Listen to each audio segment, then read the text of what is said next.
forgot to mention that. Okay, That I'm might gonna be an issue. start. I'm gonna start.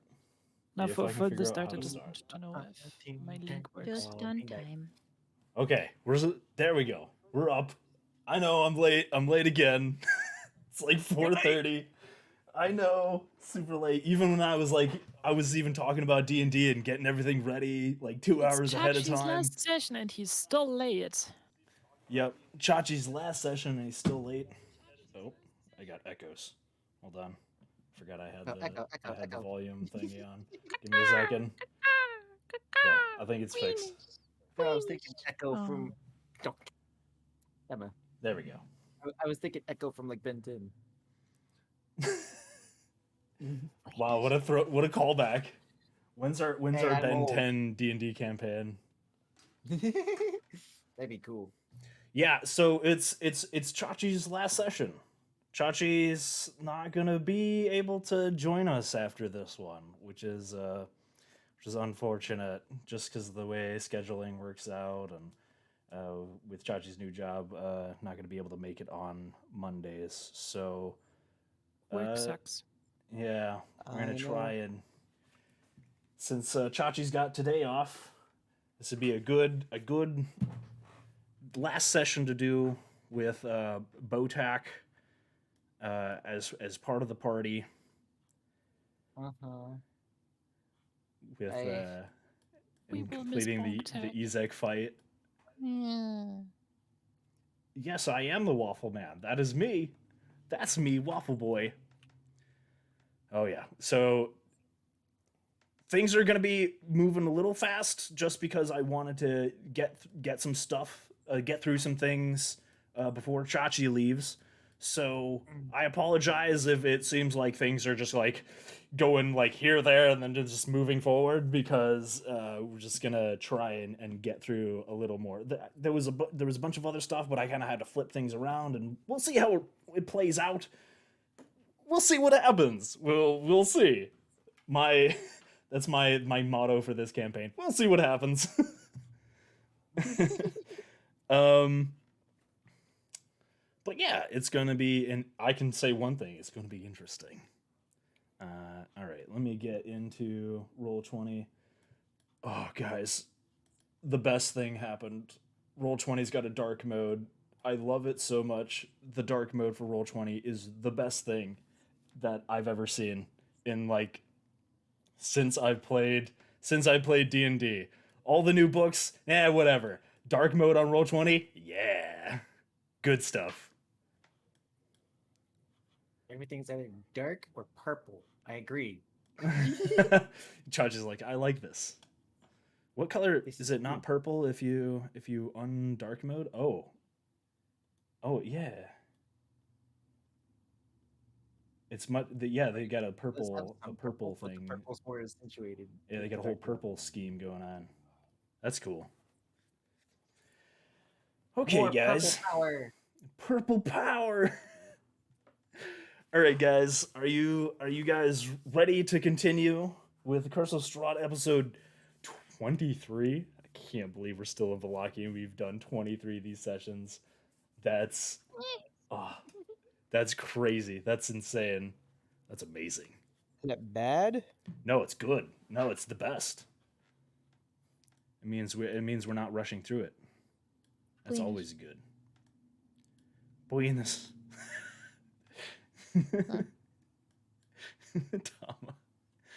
All right. All right.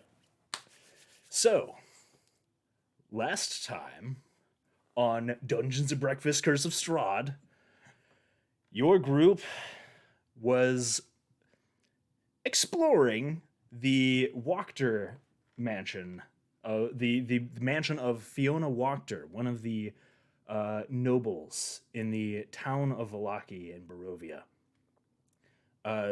Seemed to have some beef with the burgomaster Vargas, and you guys decided to explore her house while she was just pay her a quick visit while she was gone and see what she was up to. Lo and behold, your group discovered skeletons in the literal skeletons in her closet, in her basement, more precisely, which proceeded to whiff all of their freaking attacks. We killed him And dead. you guys murdered them pretty quickly. Damn it. Found another room in her basement that seemed to be some sort of ritual chamber of some sort. You assume so if it wasn't entirely covered in blood and remains of the deceased ritual participants, you would assume. You found a book in there, but other than that, not really a whole lot other than a lot of dead bodies.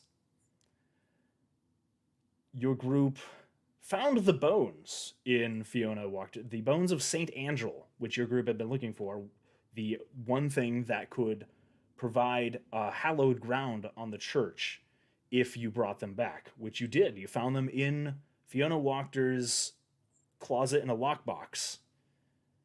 Brought them back to the church, gave them to Father Lucian, and promptly went over to the Burgomaster's manor. Why were you guys going to the Burgomaster's manor? I kind of forgot, actually. I know you guys We had a dinner date. That's right. Yes, you guys had the dinner date with the Burgomaster. That is correct. You guys. And we also wanted to basically rat her out to him, being like, "Hey, so by the way," Oh yeah, by the way. Yes, and get the Burgomaster on your side to help counter whatever Fiona Walker might be up to. Unfortunately, as you guys arrived at the Burgomaster's mansion, one particular big, strong boy named Ezek was there with the Burgomaster.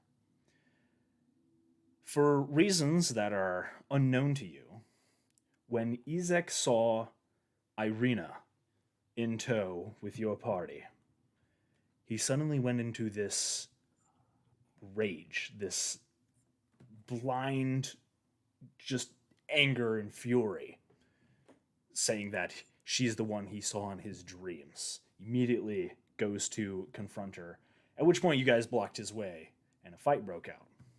And that's where we stopped off. In the middle of the fight, as you guys were beating up on Ezek and he was swinging his battle axe, Thurxora made his battle axe too hot to handle, and he threw it away, and this giant demon arm flared up with fire. I'm so sorry, guys. You made it worse. Better only one way to attack than two. Let me get some appropriate battle music. Fight music. Boots and cats and boots and cats. Dance battle, go. All right. I don't remember whose turn it was or what order our turns were going in. I think it was Ezek's turn. We roll initiative. Actually, the initiative might be saved. It is not. You know what? Let's just re-roll initiative. I know this is bad on my part. I thought the initiative would save, but apparently not. So we just gonna re-roll initiative, I think. We're just gonna phase 2. Just pretend like a cutscene happened in the boss battle, like a video game, and he went into phase 2 fight, and you just suddenly reset positions. Okay. Oh, it was so close to an extra 20. Well, he didn't roll great, so you guys are okay. Woohoo! I got a Maybe. 2. Maybe you're not okay. 14. And I'm still Oh. rolling with Oh wait! disadvantage. Oh, it did save it. Oh, I just had to add a turn, and suddenly it's all there. Okay. Saved. Thank Whose God. turn was it? It was So I. apparently Ezek had just gone. Yes. By the looks of thing, it is Gwyn's turn. No, Bonk. he threw his axe away and then lit his arm on fire. So it was Ezek's turn, and he threw his axe away and he lit his arm. Actually, that's about yeah, I would say that would have taken his actions. So yeah, it would be Gwyn's turn then. Let me just figure out how to get rid of Ezek's. How do we get rid of his? How do I get rid of the other Ezek, the one I added on accident? Oh well, I got rid of both Ezeks. Yay, we Figuring won. things out, guys. Okay, there we go. All right, Gwyn, your turn. Bonk. Oh, now I'm hearing. Double music. Bonk. Yes, do the bonk. 8. No, unfortunately, that's gonna miss right off the bat. Oops. That's you swing your Alex. big old hammer, and Ezek manages to reach out to the side, and like as you're swinging it, just grabs a hold of the shaft of the hammer, Ooh. and kind of just stares at you. You see the fire on his arm flare up. You yank it away from him. Nope. Irina's turn. Irina, time to do some things.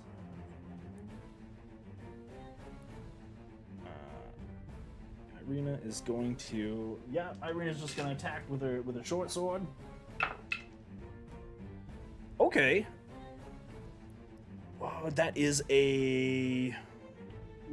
Oh, it just barely misses.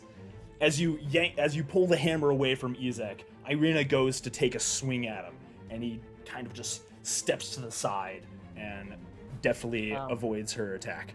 All right. Slide to the left. He slides to the left. All right. It is now your turn, Schmoodle. Oy vey. Alright. Or Growly. Yeah. I'm gonna do, where the fuck is he? He's here, right? That's yes. Yeah. That's Ezek. Okay. I'm gonna do a attack. Do attack. I will use my scimitar.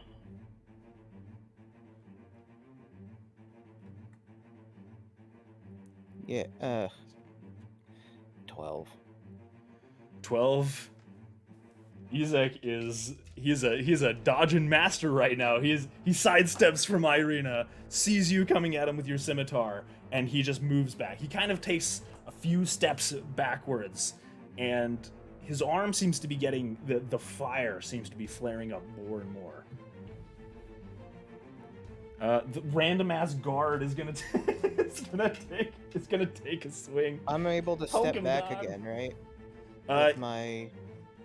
If you use your bonus disengage action, you can as a rogue you can take your bonus action to disengage. Yep. That guard rolled a whopping 3. The guard is also gonna take a stab while you're swinging with your scimitar and completely whiffs it. The guard just seems a little more worried for their own safety more than anything right now. Like that weird,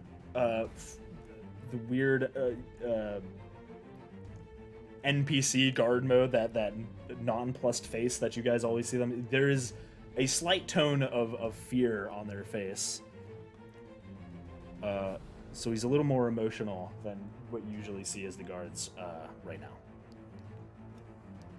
All right, Thurxoa, your turn. Okay. Let me see. What do I actually have here that I can throw at him?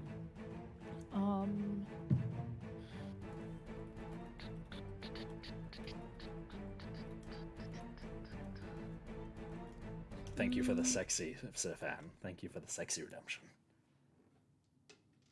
Ezek's too sexy. I'll give that to Ezek.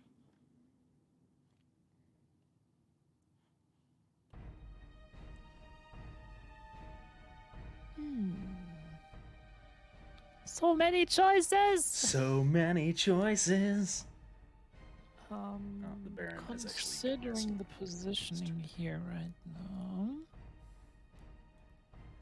You're on deck, Botax, so have your stuff ready.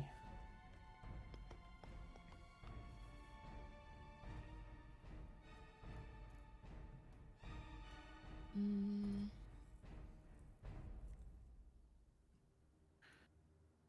You could always shoot him. yeah, I'm just not sure if I should go for Chill Touch or Vicious Mockery because of. Vicious Mockery is always good. Vicious Mockery Yeah, is always a. But he has the chance of completely getting out of it unscathed. You know what? Fuck it. Vicious Mockery it is. If in doubt, Vicious Mockery. Bard's #1 weapon. Yes. And then he has to do a wisdom saving throw. Hopefully he's dumb as dicks. Yeah, I don't think he's very wise. He did roll pretty high, though. Higher than 12 by chance? Yeah. Yeah, he rolled Nothing a 17. happens. Magikarp use splash. And nothing happened. You know, sometimes insults don't seem to be working so well on Ezek. I don't know what flavor your Vicious Mockery has. But You smell. are you actually mocking him, or do you just kind of like play some disjointed lyrics on your lyre, or disjointed music on your lyre that's just really annoying? I am going to be actually mocking him, but in Gith. Okay, so you say so in German? Yes. Go ahead. That's right. Teach we us more established German. Gith is just German. Oh crap.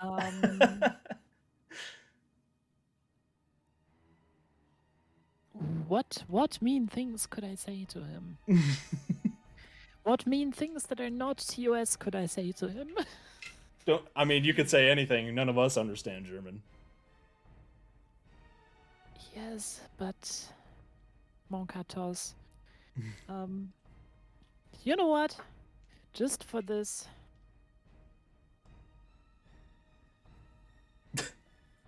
Yeah, Pulling out mother the was a big goat. I am mockery. googling the 10 most creative I German. love how you're movies. doing all this to look up for the mockery that doesn't succeed.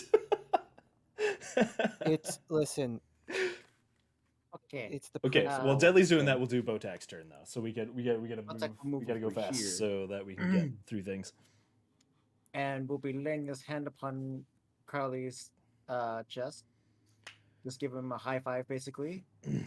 And gonna be dumping 5 points of healing from my lay on hands, which will allow me to cure the poison that is affecting him Oh, there you go. Okay. and give him 5 HP. Yeah. All right, Crowley, you're no longer poisoned. Woo! Woo!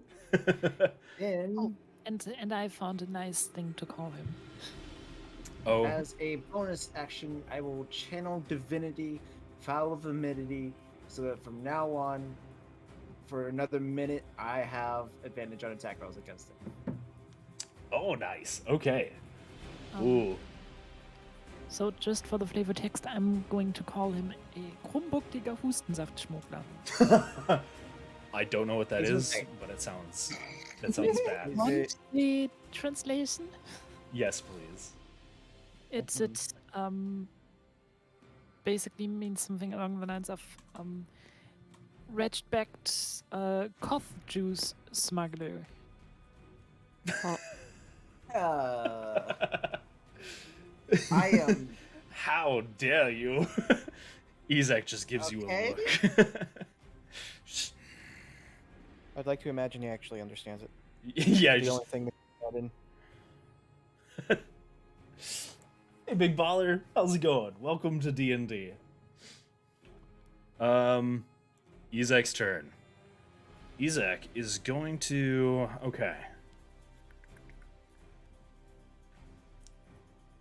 He is going to. He's going to step over here. That will give the guard and Botak. You can take an attack of opportunity on him. Oh very much would like to. I make this with advantage now. Yay. The guard missed.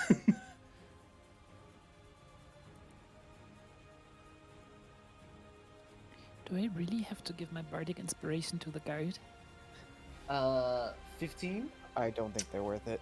15 is... That's gonna hit, yeah. Alright. Ooh. 12 points of damage.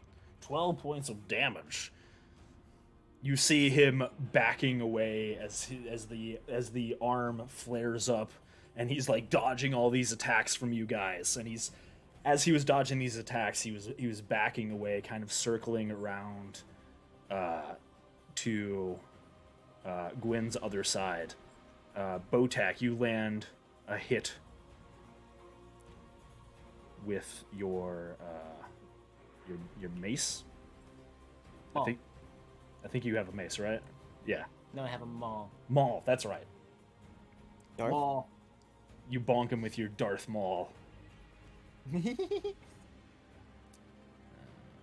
Kenobi. Ezek turns around in a very fast movement, faster than you would imagine he could move. You've already seen that he can really move for a big guy. He slides around to your side, Gwyn, and you see this fire just suddenly flare up, start bursting out of his arm, and he just shoves his arm forward, and fire begins to spew from it in all directions. That's gonna be. It could also not. Let me get the measuring thing. Yep, that's gonna hit all of you. Except for the guard. The guard's the only one that doesn't hit. I need all of you to make a dexterity save. Oh no. Oh boy.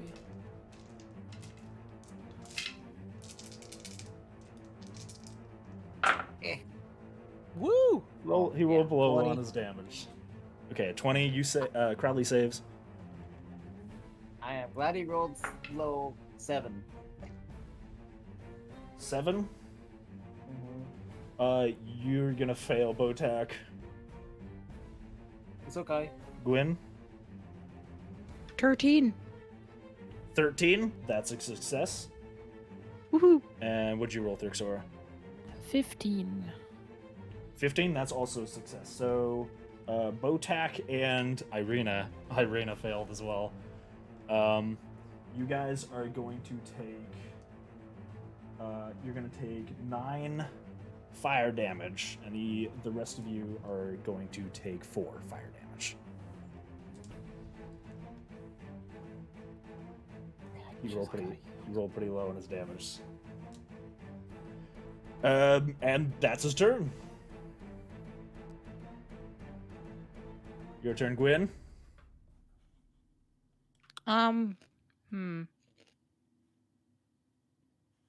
Can I just try and fucking smash the arm? Can I bonk the arm, please? You can try. You can try to bonk the arm. It's not really gonna do a whole lot extra. But I don't like it. It smells break funny. his swing shoulder. for it. Go for the shoulder. Okay. Go for the shoulder check.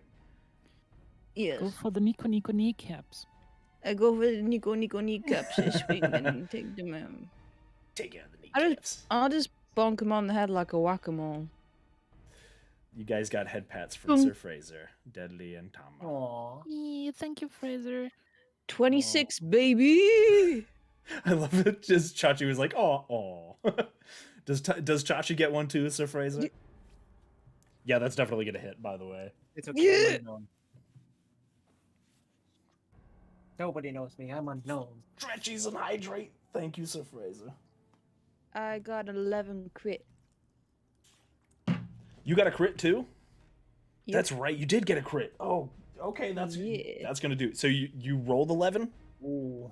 Yep. damage, so double that. 22. Or Yeah. double the dice. So whatever you roll 22? for the dice, double those dice, and then add the damage that is there by default.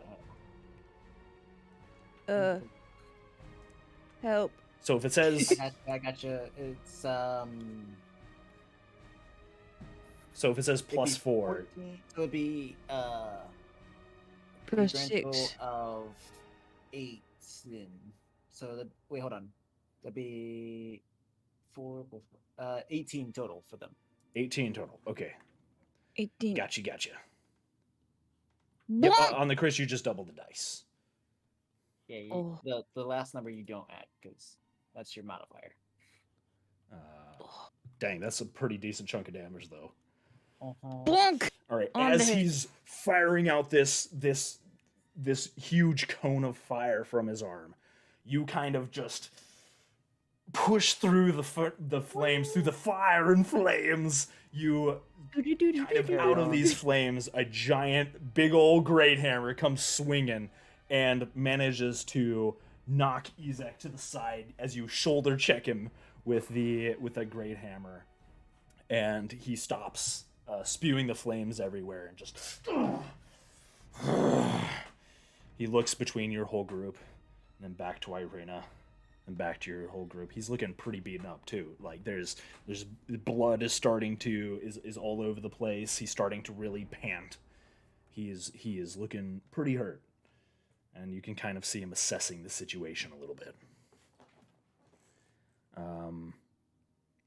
Okay, Irina is gonna run in there and be a hero and fail again. Irina is going to run forward. Why can I not control the Irina token? Oh, that is why.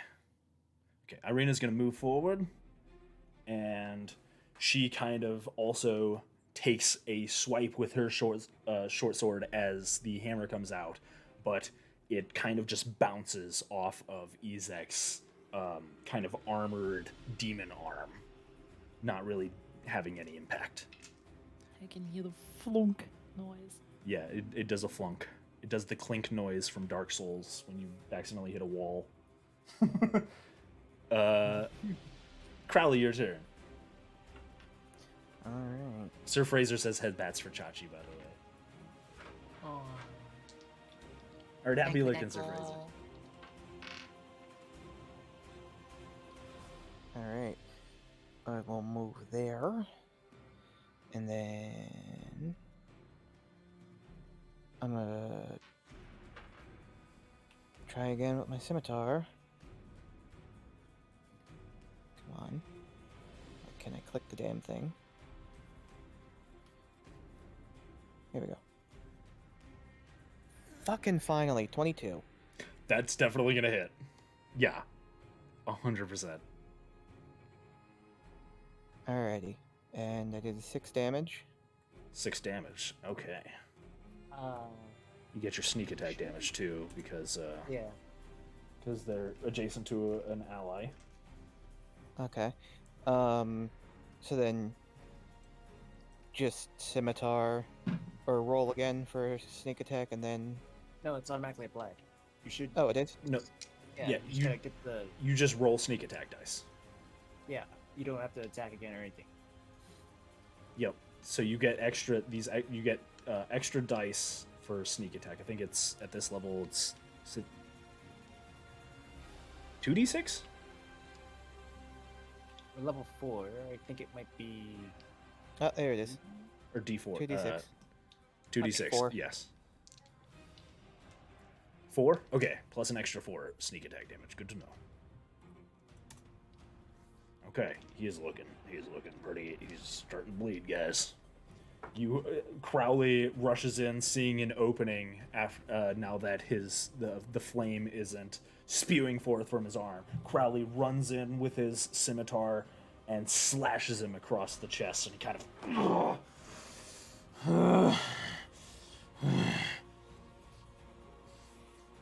he sees Irina right next to him, and he kind of just looks at her.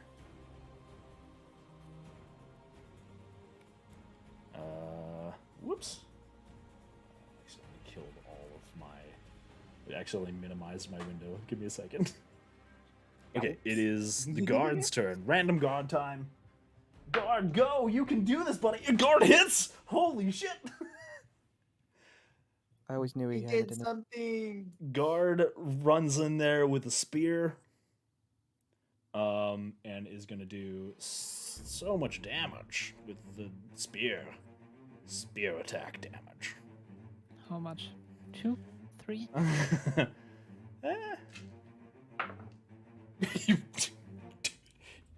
Your first one was correct. He did 2 damage. Oh boy.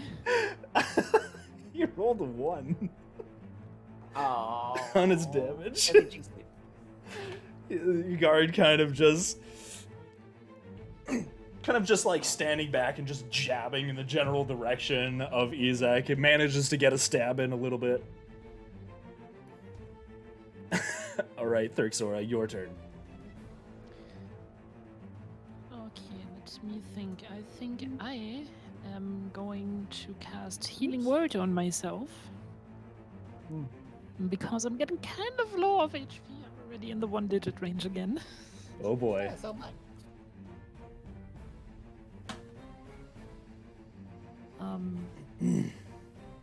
So I am going to cast Healing Word on myself. Where's my D4? Oh, there it is. Uh,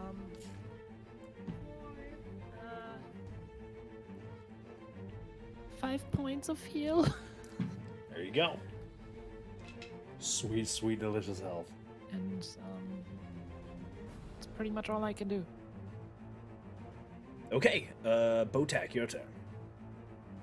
Botek decides he will go. Botak has thought about it. Botak has decided on bonk.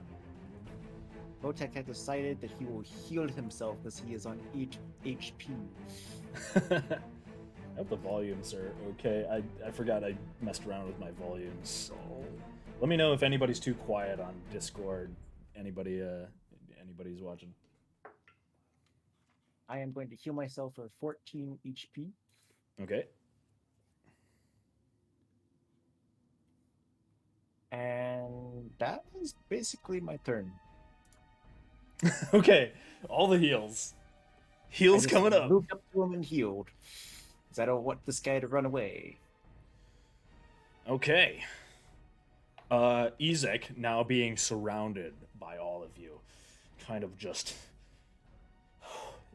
feeling, he looking bloody and just absolutely beat up. He just kind of just makes this loud yell and turns around, and he's going to take a big ol' swing at you, Botak, with his demon arm. That is gonna be... That is gonna be a 21 to hit. That does a hit. Okay. Oh, man. I just healed. That is gonna be... Woo. Where's my other D10? That's not a D10, that's a percentile dice. I don't need that. There we go. You are going to take 9 physical and 5 fire damage. So that is 14 damage total. I just healed that. And he's gonna swing Oh. again. He's Oh. just gonna just Oh, no. just this flaming hand just bears down on you with its full strength and an extremely fast movement. He's gonna swing at you again. Okay, that is a 14 to hit. That does not hit. All right. He goes in for another strike, and you manage to just barely bring up your shield in time to block it. You see this kind of fire curl around your shield as I it don't just... have a shield. You don't have a shield? I thought No. I thought your character had a shield. Nope. Oh, so you just have a maul. Okay. Just have a mole. Okay. All right. You I just managed bat to. his- You're just Bat like his freaking arm away. just maul. What's your AC? 16. Dang. Okay, that's nice. All right. Yeah, you kind of move out of the way just in time as his hand Yeah. just barely misses you and impacts the earth in front of you, kicking up mud and with these I have- flames going everywhere. I have chain armor. So if I had a shield, I would have 18. Shields are nice. Yes. Gwyn, your turn. But Maul is two-handed. This might be a bit different for Gwyn, but she's gonna take a hammer and she's gonna bonk. I know you guys are not expecting this, but Gwyn go bonk. Gwyn won't bonk. She Gwyn go bonk. tried to bonk a 9. Tried to bonk a 9. The 9 did not bonk. Gwyn tries to swing her great hammer, but unfortunately does not make contact as Izek kind of moves to the side. Irina's gonna attack. Irina is going to crit. Holy shit. Ooh. Ooh. Irina. Critical skill. Let's go, girl. She rolled great. That's gonna be Irina, what did you just do? If she killed him, I'm gonna laugh. That's what I'm gonna do. I rolled the wrong dice. I'm sad. Oh. I thought it was a D6 as a D8. But she could potentially roll more damage. That's true. Just get that D8. Just Oh yes. Oh. Yeah, she's gonna do 15 damage. Bitch stole my roll. She stole your crit. Irina, as he steps to the side, he kind of steps closer to Irina, and Irina sees this and takes a slash at him, cutting him in the side, causing more blood to gush out from his ribs. And he quickly clutches his side with a demon arm, which is kind of, you see the flesh beginning to singe. It's almost like flash cauterizing the wound as he kind of... You can see he's really trying to... He's struggling breathing. He is bleeding all over the place. He is kind of having trouble keeping balance. He is pretty much being fueled by pure adrenaline at this point. Crowley. Alrighty. what the Crowley doing? What the dog doing? What the dog doing? Alright, so yeah, I'm going to move to this side of his arm, to the demon Okay. arm. To the demon arm. Hopefully hit.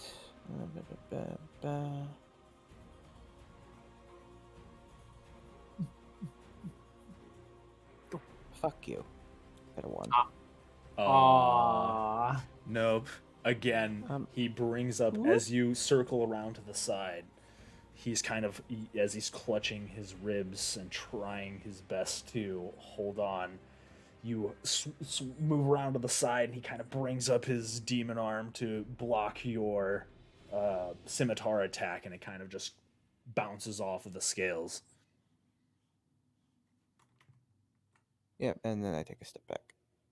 And then you're like, I'm out. Alright. Guard gonna attack. Guard gonna miss. Thurk, sorry, your turn. Okay, let me actually. Not a lot see. was accomplished there. Guard does another jab and fails. You guys almost got this. The question is just how almost did we get this? Or have No. we got this? We don't know. I have the option to either play the safe or go for the risky. You know what? Risky. Chill touch. Nice. I am going to. Oh boy, Skeleton hand. that's a net 20 for a 24 to hit. That's gonna hit. Yep, that's gonna hit. Yes. And now I need to find my D8. That's my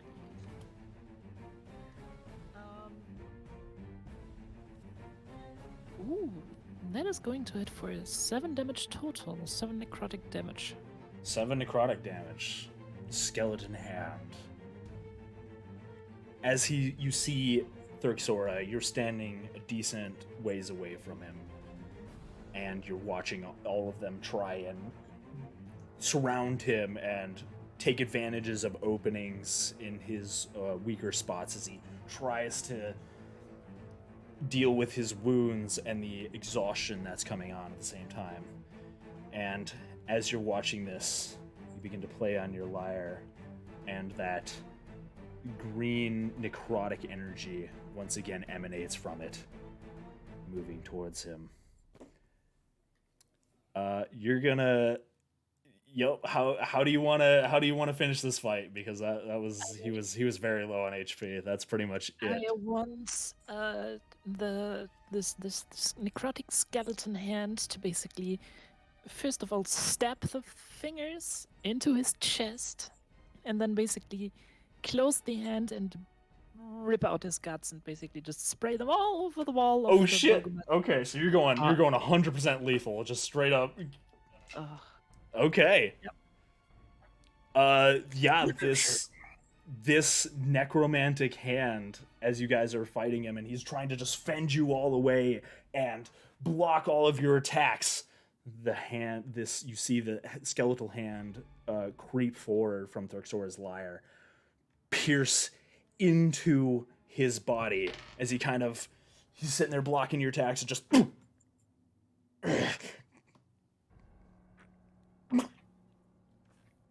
the skeleton hand just pulls back, huge chunk of flesh and guts going along with it. He immediately kneels over.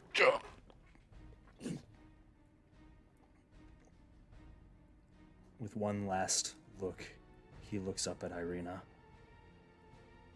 Irina is speechless, and she looks down at him in equal parts bewilderment and terror.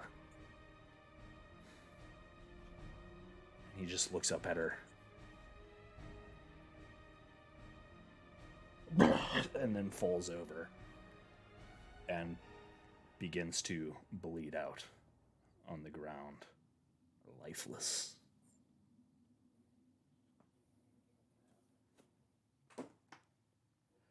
Take that, fucker! Aw. Oh, Thank you for the raid, Nin, and Lumine. Is that how I pronounce your name? Thank you guys for the raid. Hey guys, how's it going? You guys came in and just in time to watch a crazy berserker man die. Hi. Oh, it's Mochi. I did not know that was your Twitch name. I'm sorry, Mochi. Hi. Hello, guys. I hope your stream is good. Yeah, we're playing some D&D Curse of Strahd. They just killed Ezek, who is now lying on the floor, lifeless. The guard kind of looks between you all, not exactly sure how to assess and deal with the situation. He doesn't know if to regard you as enemies or not. He kind of just points his spear warily at you.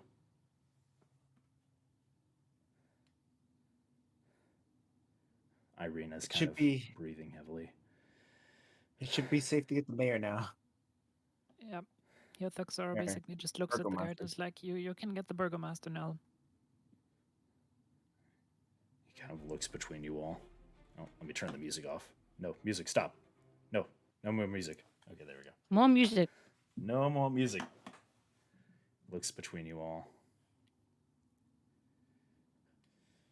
And just turns around and disappears into the mansion between the double doors. Irina kind of turns between all of you. What just happened? Well,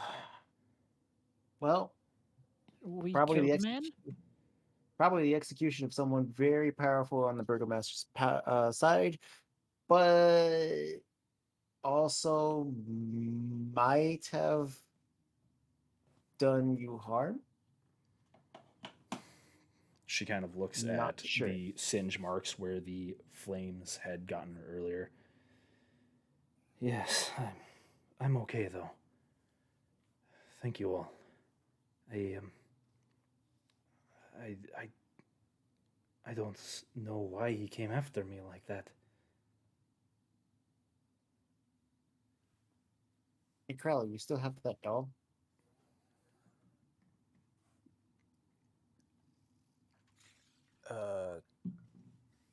I think I do. I don't remember if I took them with me. I guess I'll say yes, because I've just been carrying them around. Yeah. And I will just pull it off my belt and hand it to Botak.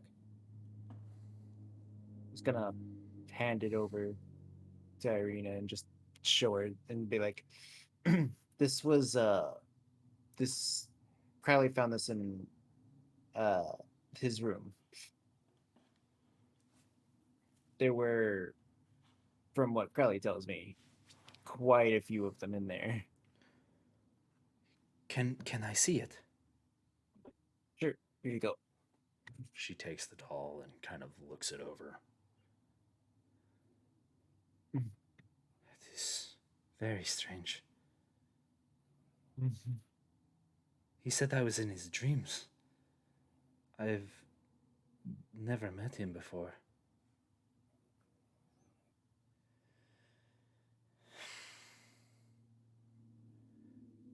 I don't know what to make of the situation. I don't think any of us do. At this moment, the doors, the double doors of the mansion burst open, and you see the Baron standing in the entranceway. Takes him a minute to assess and address the situation. He kind of just sees you all standing over Ezek's dead body. What? What have you done? What have you done? Unfortunately, And he what we walks had to over do. towards Ezek's dead body and kind of hunches over it. Do you know what this is going to do?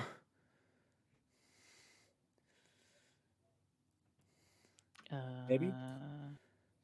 I gave you leniency. And this is how I am repaid.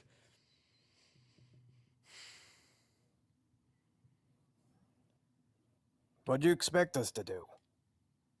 It was Let him kill us? self-defense. I do not know what's got into him.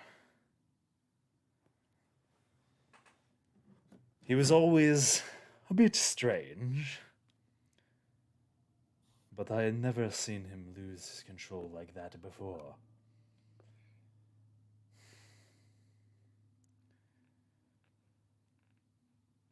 Help me carry him. I'm going to bring him to the back. We can't have bodies in the middle of the street now, can we? And he kind of motions over for the guard that had been there with you all, and the guard comes over and helps lift his body. Well, he looks to you guys. I'll help. Yeah, I'm coming. All right, you guys lift the body and bring it over to the back of the mansion, where you see like Crowley will this. start picking up the organs. you see like a garden area in the back, just all sorts of tomatoes, potatoes, hearty vegetables, cabbage. There's a uh, pile of dirt used for fertilizer, and the Baron kind of motions you to that direction. That will do for now.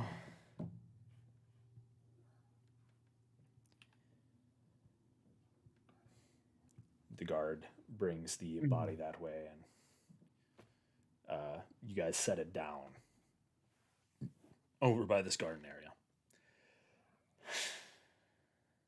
The Baron is kind of watching silently. You can see him contemplating a bit, trying to figure out exactly what to make of this situation. The whole time, kind of this, as always on the Baron, this forced smile on his face, kind of just this grin. Well, now it would seem that I am out of a captain of the town guard. I don't suppose any of you would be up for hiring.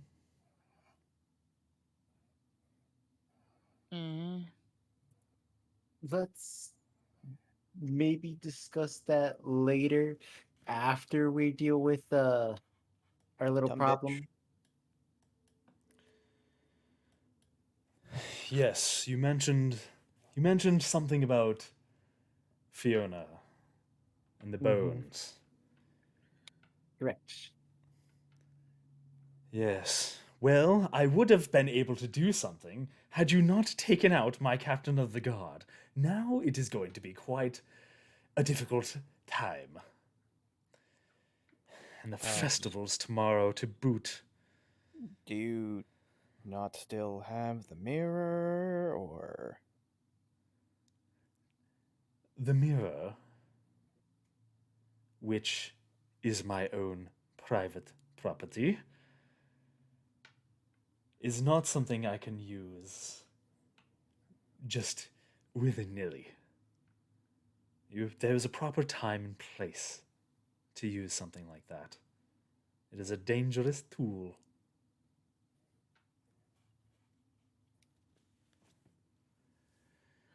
what do you consider someone who's resurrecting dead guards in their house, if not the proper time? Yes, Fiona seems like she is finally moving forward with her plans. I think that to jump the gun, so to speak, might be a miscalculated decision at the moment. I think we need to figure out what she is up to and exactly what their plans are. You said she wasn't at the house, correct? Not that we Nope. saw. That means she is definitely planning something. And before we do anything, I would like to know what her plans are. Let her make the first move, so to speak. But now that I am down a captain, a very essential tool of mine, that's going to make this very difficult.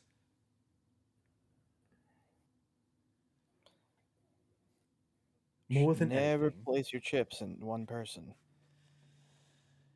well, I have more chips, but that was my trump card.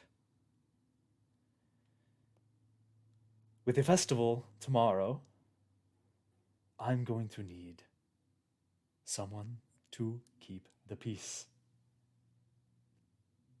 I have a feeling that that is when Fiona is going to make her move.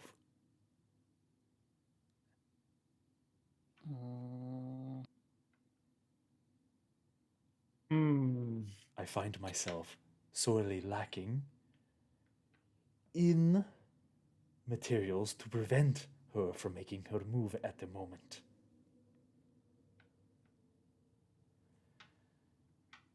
Let me hire you And as security for tomorrow's festival, and then we can move on from there.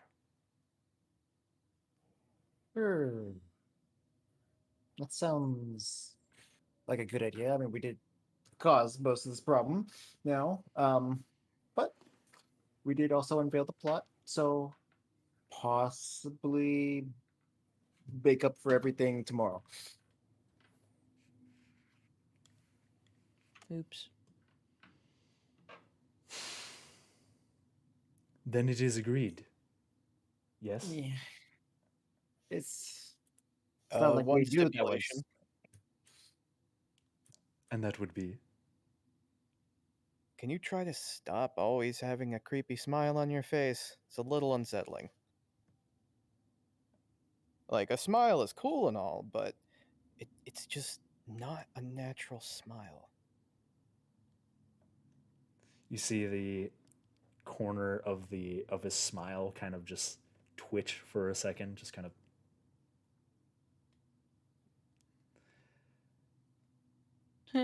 You seem not to understand the principles of my town. You see, the one thing that has kept us safe all this time from the damned forces of Strahd, the devil himself, is the smiles on the citizens' faces. The Well, one thing you see pervasive in the rest of this God's forsaken land of Barovia. The one thing. Sadness. Misery. You've been to the town of Barovia, have you not? Mhm. yes. Did you see a single smile there? Yes, actually. But it was a genuine one. And I feel like that's way more powerful than putting on a fake smile. Fake or not, we need to keep smiling in times of adversity. For if we give in to the despair that is pervasive through the rest of Barovia, then we give in to the devil Strahd. And we cannot have that. Then at least promise me you'll try to be a little less creepy with the smile. Creepy is a matter of perspective. Can you brush your teeth, Van? He kind of just gives you an even faker smile, if that can even be accomplished. He kind of just blinks his eyes a few times. Yeah, So, do we have an whatever. accord tomorrow or not? Yeah, I guess. Okay. Good. Works Yeah. for me. Thuxora basically still is just standing there during the whole conversation, pulling little bits of Isaac's stomach out of her hair. Bleh.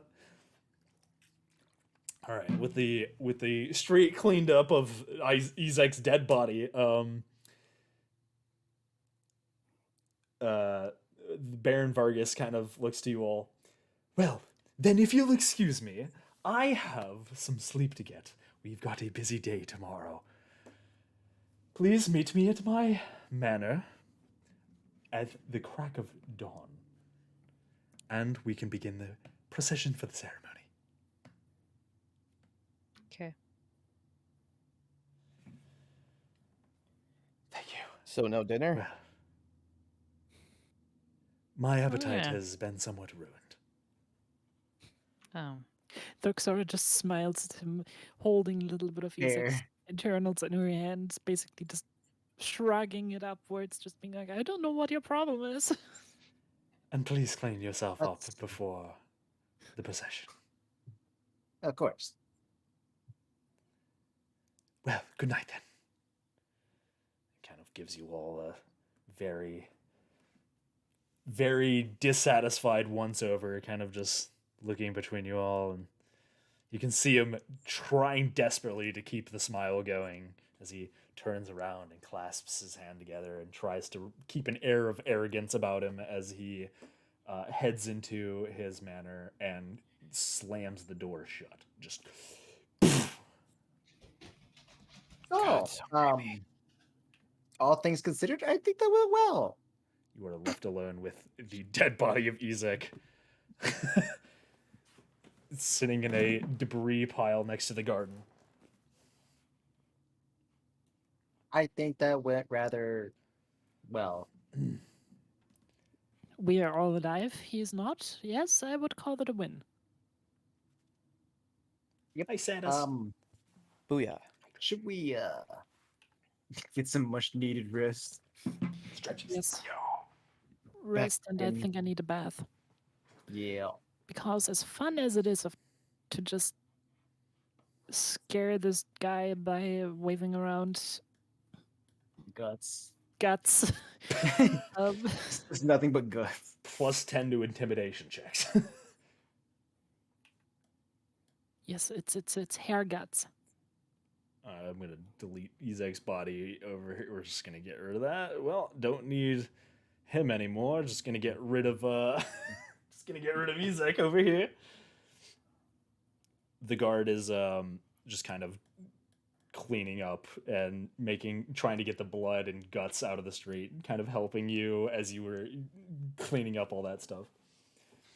Are you guys heading back to the hotel then? But before we leave, Thurxora is basically going to just walk up to the guard and hand him all the guts she picked out of her hair. Basically, just being like, "You're getting rid of these, right?"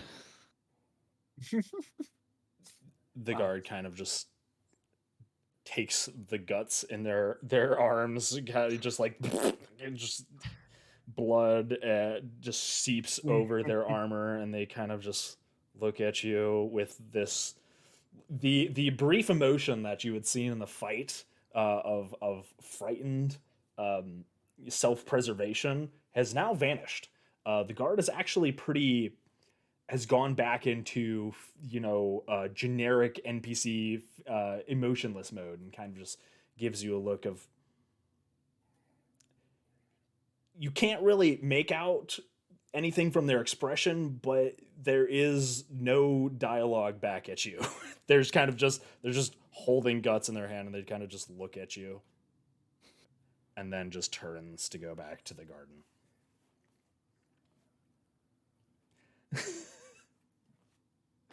Oh boy. Well, that was a heck of a death for Ezek. Oh my goodness gracious. Also, hi Saddest. finally I don't know got if you've caught the lasted. D&D streams before. But yeah, that was a brutal last hit. Oh my gosh. Beautiful. Okay. Are you guys heading back to the hotel then? Yep. All Yeah, we right. need a baffy waffy. Let's go. I will bring you to the map. Bring you to the map. Town of Valaki. Okay. Your group is not there. Your group is down here. And now your group is going back to the hotel. All right. It is pretty late in the night. There doesn't seem to be, as you go towards the hotel, it looks like the bar itself is closed. No real activity. You guys just head straight to your room then? Mm, uh, Thurxora is probably going to ask for a bath. I believe the girls are gonna go for a bath, and You go to open the door to the tavern. The door to the actual tavern itself is locked. The place is pretty closed up. But you do remember the bath is in a separate building out back. Maybe that's open. Come on, Zax.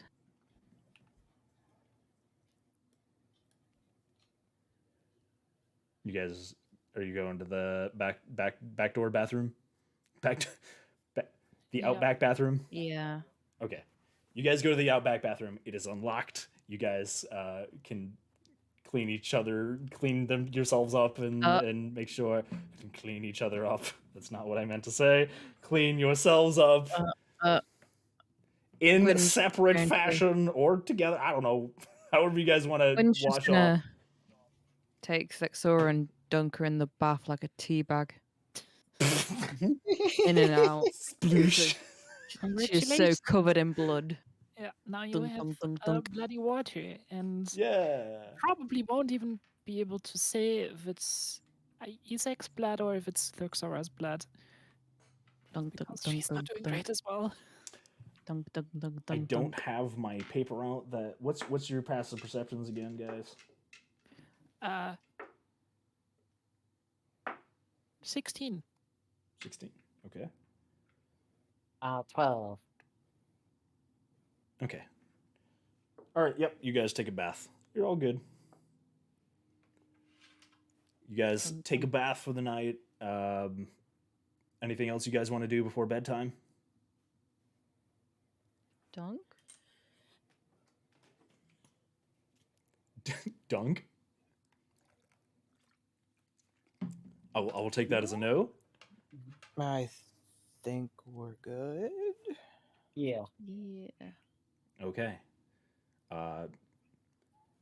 You guys can get yourselves a long rest as you pass out. You lay in your beds, kind of. No peculiarly interesting dreams, though dreams are, in general, as you've slept in Barovia, sleep never really seems as comfortable as it's been outside of the land.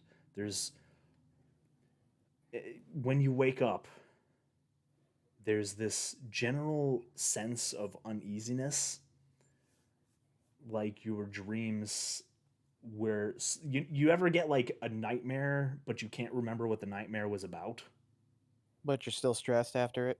but you're still kind of stressed and you don't know why. Yep. Generally, that's the feeling that you all kind of experience whenever you wake up from your sleeps. It's a very subtle uneasiness, but it's there. But nevertheless, you guys are awaking at the crack of dawn as requested, or are you guys sleeping and you're like, fuck that guy? I think Thuxora is going to be awake on time because she also had a wonderful new song idea Okay. to basically cope with the slightly brutal murder. It's called "It's Raining Guts." Hallelujah. No, please don't. Is it gonna? Yeah. It's raining guts. Hallelujah. Please It's don't. raining Please don't. guts. Please don't. Please Yep, I mean, don't. yep, even yep, it's raining yep, that would yep. make sense. That's the theme song for like half of D&D parties. That is not. That's... Let's be real. Let's be real. That's like half of the D&D murder hobos. Yeah. It's raining guts. Goblin guts everywhere.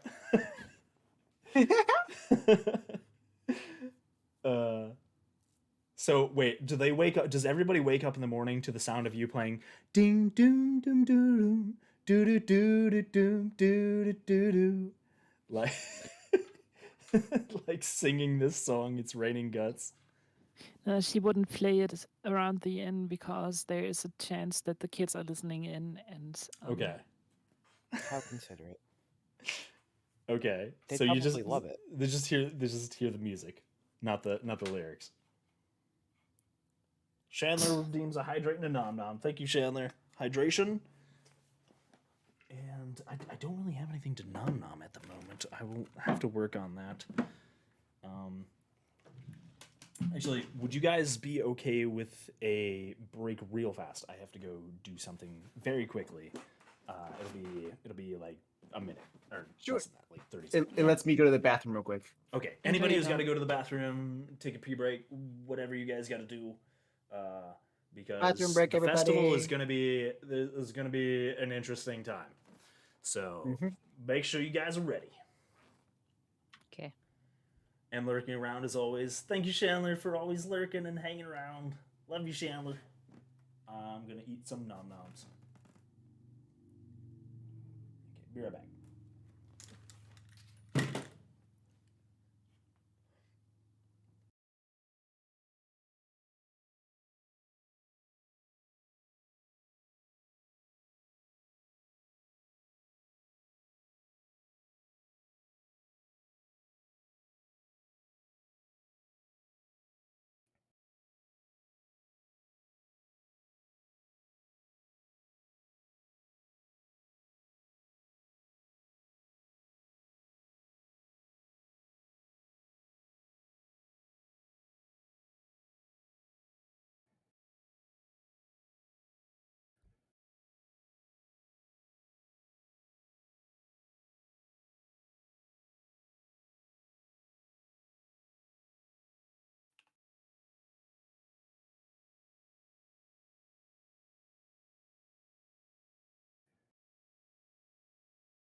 Buenas. Buenas. Buenas. Gonna grab some nom noms. Buenas. Alright. Buenas. Buenas. God damn it, Tama. Hang on 1 second, guys.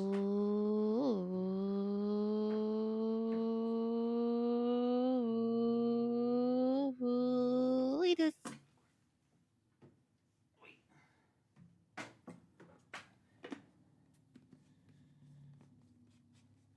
Alright. Oh boy. Where's my headphones? Where's my headphones? Buenas. Buenas. Hi, guys. I'm back. Oh, that's the wrong button. There we go. Is everybody back? Chachi not back.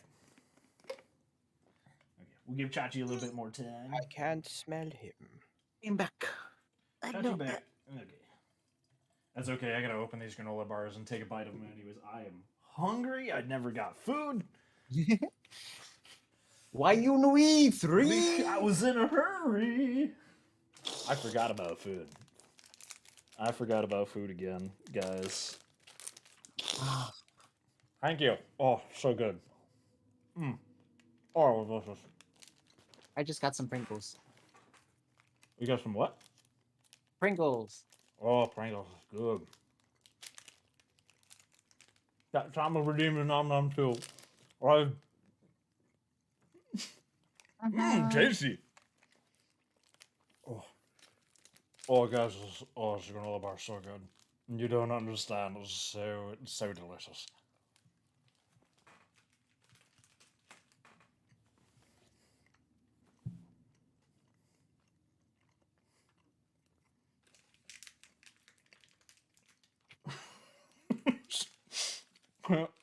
It's also extremely chewy. Chew harder. How? Can't. There's too many nom noms, Tama. There's too many nom noms. No. No. You didn't nom anyway. Hi, Alexia. So much Minecraft building today, so you've been lurking. Oh, thank you for lurking. Happy lurking. No. Love all you guys. Lurking or not, love everybody. I'm gonna take another sip. Are you guys ready for a festival? Drink the Kool-Aid. You guys ready for a festival? Nope. Hydration, good. And Tick's here. I am Also ready. lurking. Oh, Cleanest. I hope you guys like the chill D&D Bye-bye. streams. Eat. I always like doing these. I love me some D&D. Okay. It's a little different than my usual stuff, but you know, Still have fun with it.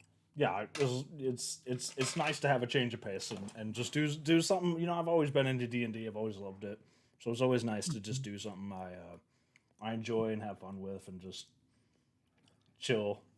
Yeah, D&D is fun. Exactly. And I get to hang out with the awesome friends. This is too wholesome. And me. You think what? And what do you mean? And you? And me. You guys Awesome are all my friends and awesome me. friends. You guys are. I don't know if you guys knew this, but you guys are the awesome friends. What? Nah. The Justice Friends. The Justice I'm an Friends. average- I'm an average Joe. I don't know what you're talking about. You enjoy the amazing imagination Your name is experience it Joe? gives you. Oh yeah. It's about to get very imaginative. All right, guys. Ooh. Leveling in WoW needs something to chill on. Yeah, Oh, you have chosen the wrong game. I feel ya. I feel ya. Okay, everybody good to go? Mm-hmm. All right. Gucci. You all awaken to the sound of a very light drizzle hitting the windows. It's kind of rainy today, not incredibly rainy, but it is pretty. It might put a damper on the festival celebrations. The clouds are. It's just pure gray. It is essentially the weather. You look outside, you see lots of gray. The clouds are. You can't even see a space where they might part and become anything but rain. It's just rain as far as the eye can see. The streets are wet, muddy, and slightly misty. I hate the rain. And also, That's the one thing I hate about the surface world. Is the rain. the streets are a lot more empty than you would have expected on a festival day. Most of Okay. you have experienced festivals before, and they're usually filled with lots of people in preparation and celebration. Not so much. Sorry, what were you saying? I know rain can be annoying sometimes, but just be happy that it's raining from above and not from below or inside. Don't question it. No, I'm gonna question that. I if I saw that happening, I'd be questioning that. As long as it's not from your pants, it's fine. Oh, Gwen. What?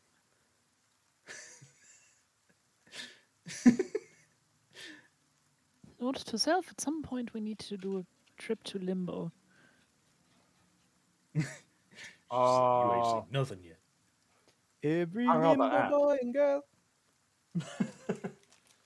Limbo being the place the gift come from. And the place where it rains from down to upwards. Do you actually do the limbo to open the portal? I don't fucking know memory loss and stuff. no thanks. Anyway, Irina kind of looks out the window. Well, I don't know if this is what the Baron was expecting, but we'll see what happens.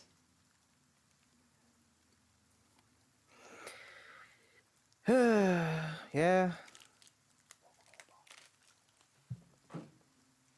I'm gonna get a little more num nums. Okay. Is that just me misremembering, or wasn't there actually a rule about everybody having to attend the festival? There was. There was, yeah. Festival attendance is mandatory. Interesting. As you guys look out of the room, you do notice that there is nobody at the tavern. There's nobody working the bar.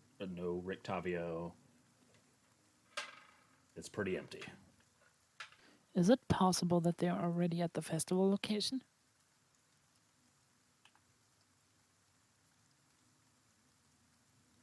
Maybe.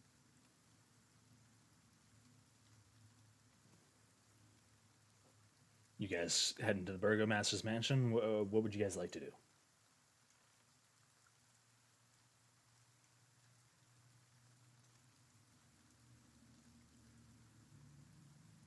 Sorry. Mm, Hmm. I mean, what exactly did we agree on with him? Did we meet him at his mansion, or did we meet him at the plaza, or did we not? The Declare agreement that. was meet him at his mansion at the break of dawn.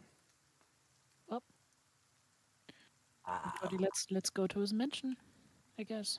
If he gets mad that we're not there at the break of dawn, then we could just say, "When's dawn in this area?" Yeah. It's literally so hard to To be freaking see when fair, the it sun is up. really hard to tell when dawn is because there Rope is got be essentially like no that. sun. It is just gray, dark gray to a lighter shade of gray as night transitions into Exactly. what makes up for day here. It has never not been gray. You kind of assume it's dawn, but you're not exactly sure. You all just kind of woke up when it was a little brighter out. It doesn't look like it's hit full day yet. It just kind of looks a little brighter than nighttime, but you can't be entirely certain. You can see where you're going. You all head out of the room and make your way towards the Burgomaster's mansion. Then you notice, as you're going through the streets, not a single person. No guards, no humans, no civilians, nothing. It is barren, except for the ever so often call of ravens perched on trees as they kind of side eye you and look elsewhere and side eye you again. Ever present, always cawing. The other thing that I hate about the circus, birds. Oh, Damn you, Not all of birds! them. Not all of them are this irritating. No, no. The Timmy? ones that I've all interacted with have all been annoying. What is To be fair, happening in there's some chat? pretty birds out there. What? What are you guys talking about anuses? Chat. What? What? Waffles, what is your chat saying? Hello? I don't know what's happening in chat. They're talking.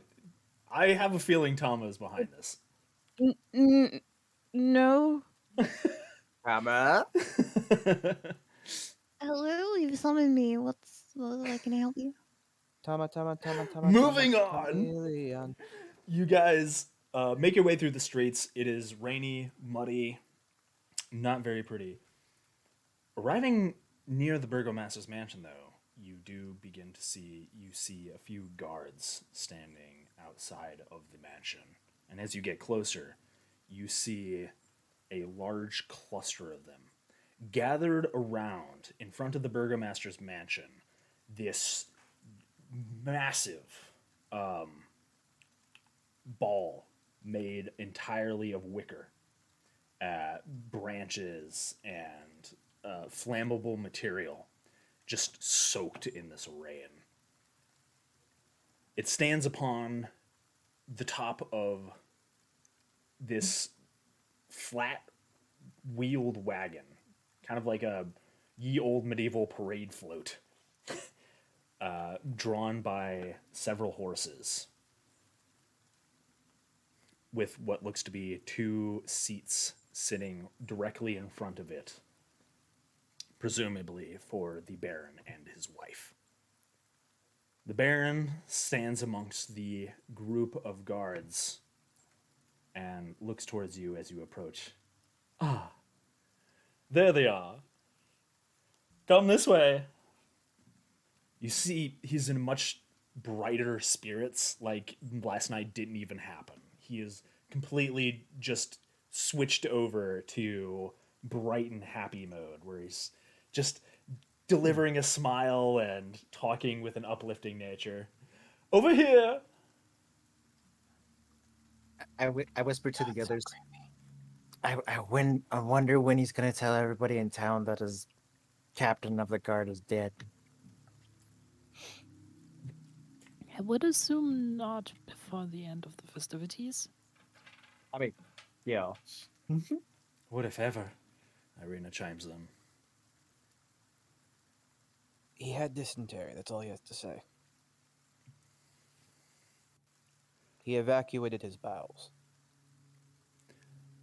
Welcome, friends. Well, you are here to see to the security of the festival, correct? I'm so That's glad you could correct. help us. Now, Izek will not be showing himself today, he says, kind of like turning to the rest of the guards. He has other things that he must attend to. But, nevertheless, all will be well. Now, where's those smiles? And all of the guards, which are generally just absolutely plain faced and no sign of emotion on them, all just mimic the smile. Just kind of all of them at the same time. In this awkward rain, standing next to this large wicker. You do see, next to the Baron as well, his wife, who, similarly to him, has a smile on her face. She is. I don't. You guys haven't seen the wife, the Baron's wife yet before, have you? No, you did. You We did have. when Really you bad. in the yes. I have not.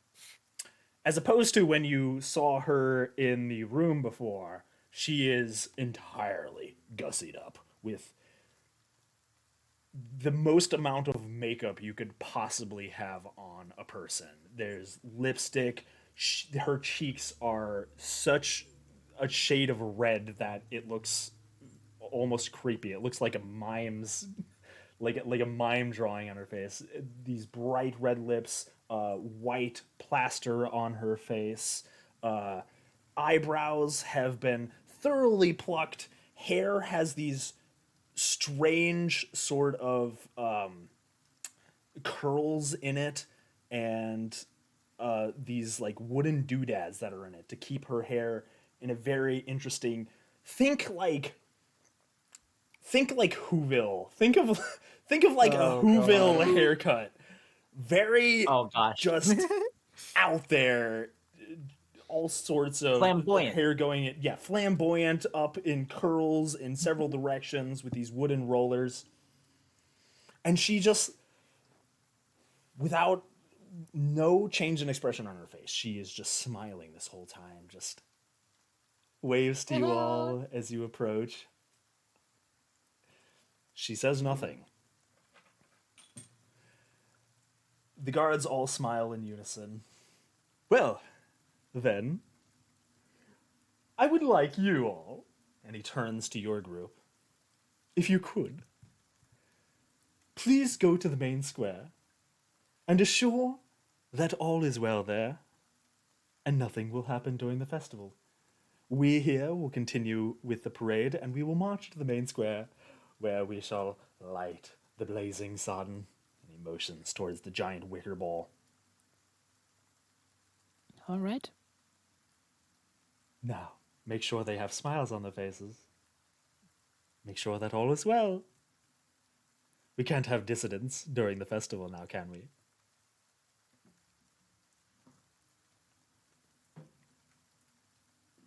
Can we? Making people smile is my specialty.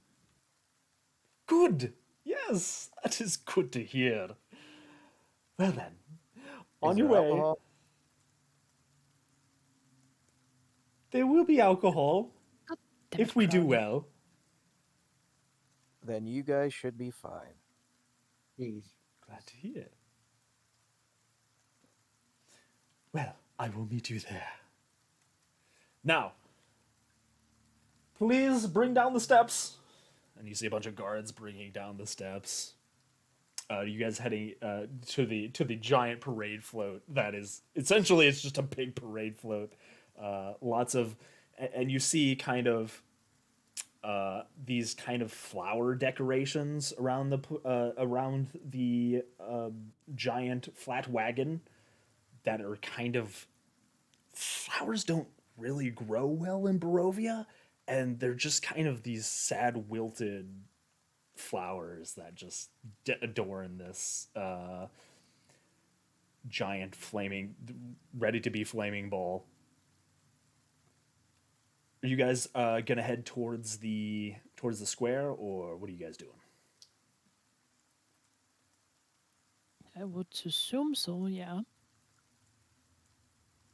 Unless anybody else has something else that they want to do. Nope. Crowley's ready to party. No. I'm Gwen's ready trying to to. leave. He wants Unfortunately. to. His goal is to show the Burgomeister how to actually have fun. Okay. All right. You guys head towards the town square. As you do, you pass by you do notice people are starting to come out of their houses, and they're beginning to stream in the same direction you are. They leave their homes. You will also notice none of these people have smiles on their faces. They're very not smiley.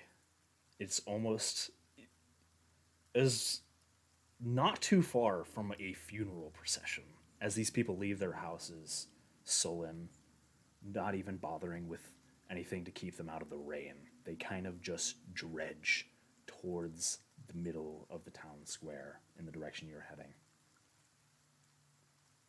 You see a group of a few people leading a smaller group of children. These children are dressed in these sort of very haphazardly, very just quickly put together flower costumes, you would assume. They kind of look like they look like the same kind of flower that you had seen decorating the parade float of the Baron before. But they are very shoddily done, kind of stitched together in a quick pace. There's not really a whole lot of color to them, just kind of whatever fabric was on hand color. Very shoddy. The children, equally as unhappy as everybody else as they move along, and kind of you would expect kids to be laughing and playing and be excited, but they just kind of silently follow the group of adults leading them. And you see them heading towards the Burgomaster's mansion.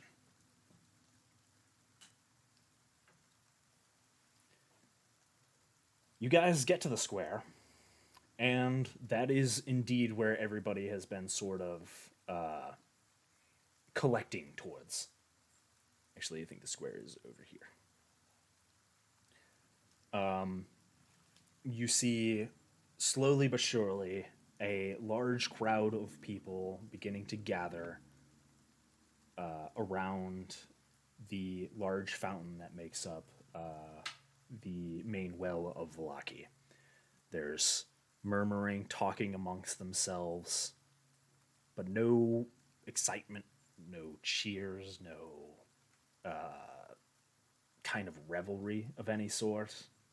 Just a pretty, like they're all gathered for Sunday mass or something like that. Just not very jubilant.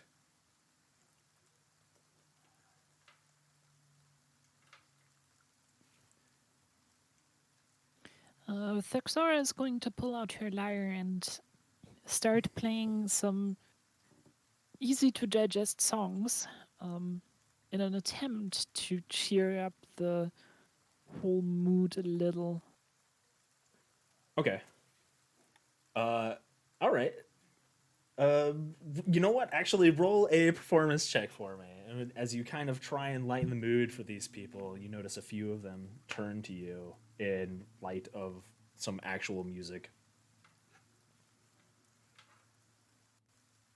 So 16 plus 3, 19. 19. Okay. As Thyrxora pulls out her lyre and begins playing it, some of the townsfolk begin to turn towards you. Wet, dour, unhappy. But your music seems to spread out across a lot of the square. In fact, it is probably the loudest thing in the square, as the people talk in whispers and don't really seem to be exclaiming much. You do draw a fair amount of people, and their interest is piqued. And for a brief moment, you do see something other than a frown. Kind of this piqued interest. Not really any smiles, so to speak. But nevertheless, you do seem to be brightening the mood of the square. And they all kind of, very few of them kind of clap as you finish the song. And then they kind of look around and kind of drop their hands.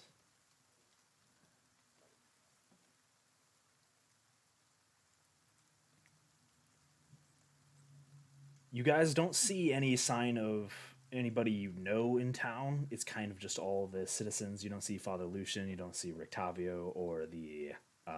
actually, roll a perception check if you guys want to look around the square and stuff while you're waiting for the procession to come through. Someone say, now play Freebird. play Wonderwall. All right. I got a 17. I got a Same. 12. 23. Okay.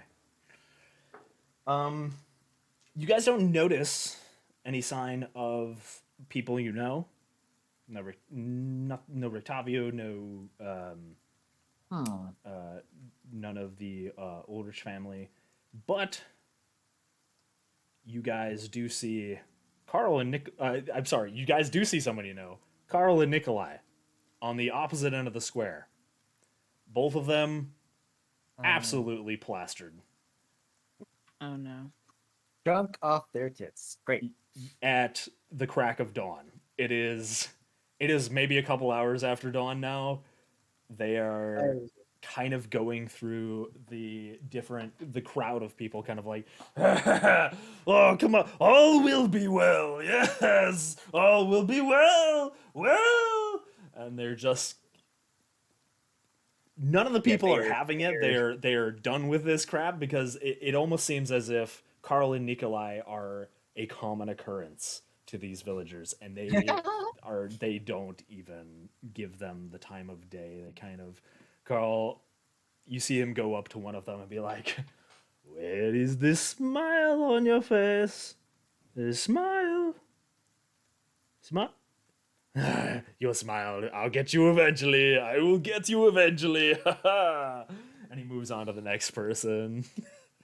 None of them are ready to deal with their crap. Eventually, they start making their way towards you guys, and Nikolai sees you. Brother. Ha, yes. Oh!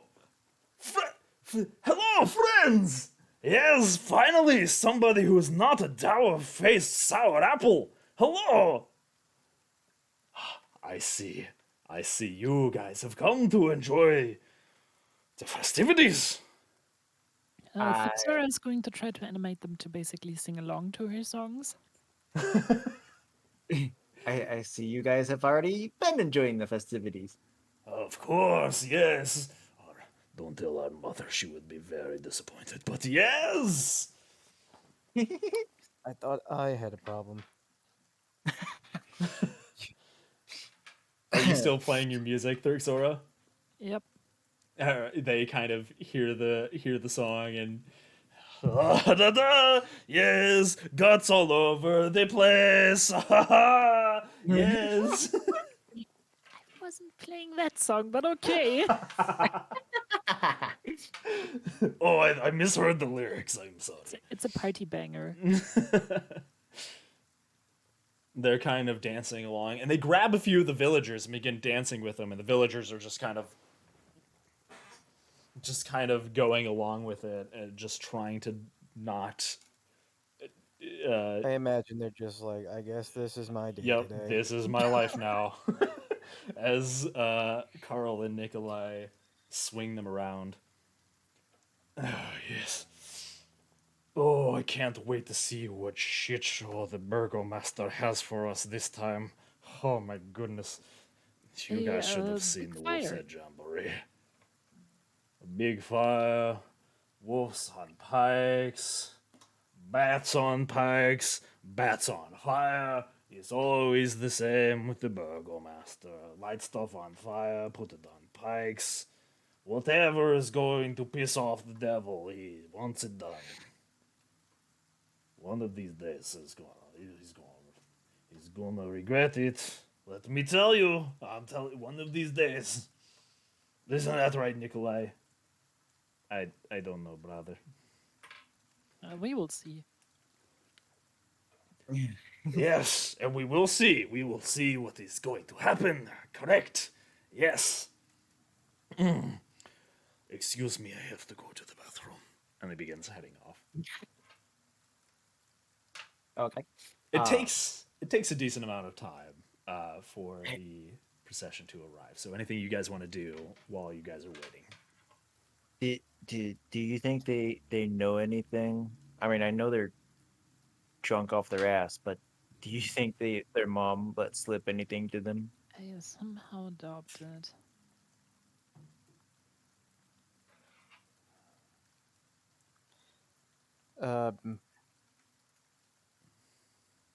Crowley's gonna go find the group of kids that have to. Or wait, are they too far from us? No, they were while you guys were heading towards the town square. They were heading in the opposite direction towards the Burgomaster's mansion. They're damn. not with you guys. Never That mind. seems to be most of the town's children too, because there's no kids here.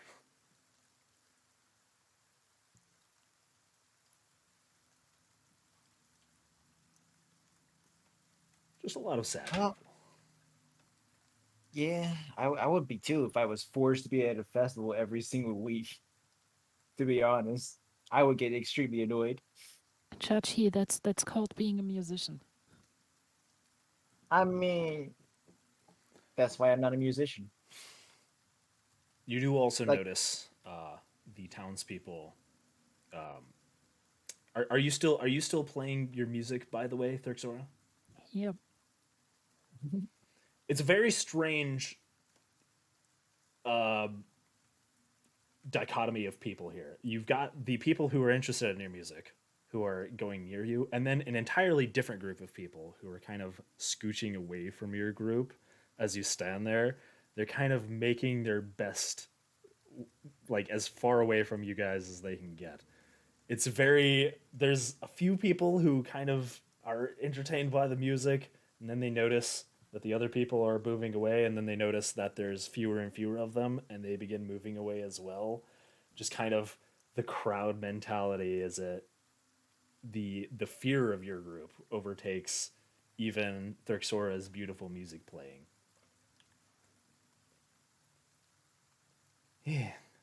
Not the most cheery group of individuals I've ever seen. Even in my town, they were at least a few. Irina kind of chimes in. Hmm.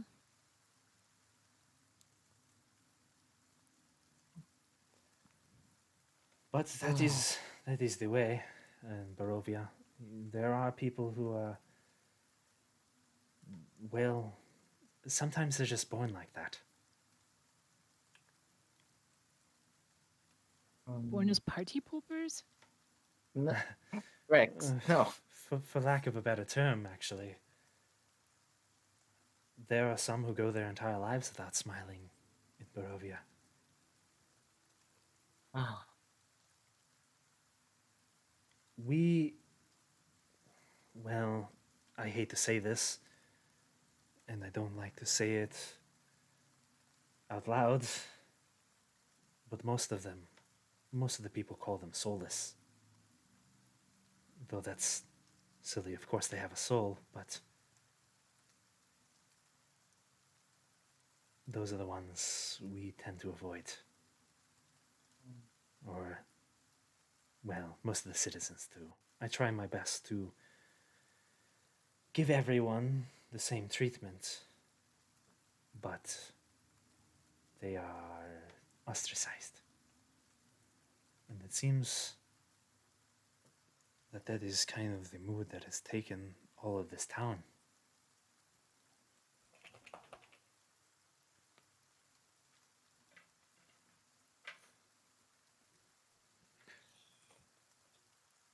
Turns out they really don't like festivals, though. I mean, festivals can be great and good fun and everything, but only if you want to go to it. Like if you were forced every week to go to a festival that you don't want to do, you don't want to go. You just want to sit home, relax, or do whatever. But you know, here you're forced to participate. You're forced to be out here. Eventually, it's gonna be more the fact that you're annoyed to come and don't want to. I suppose, yes. Though, in my town, nobody leaves their home. This is the most crowded street I've ever seen. This is. They may not like the festival, but at least they are moving around. Do not see a lot of activity in my town. At least I have to give him that. The burgomaster is at least inciting something out of them. My father struggled a lot with trying to motivate the town of Barovia. When he died, they lost a lot of that. They locked themselves in their rooms, in their houses. They did not come out. As much as I disagree with the burgomaster, there is something to what he says. It's better than waiting in your homes, I guess. But I don't know.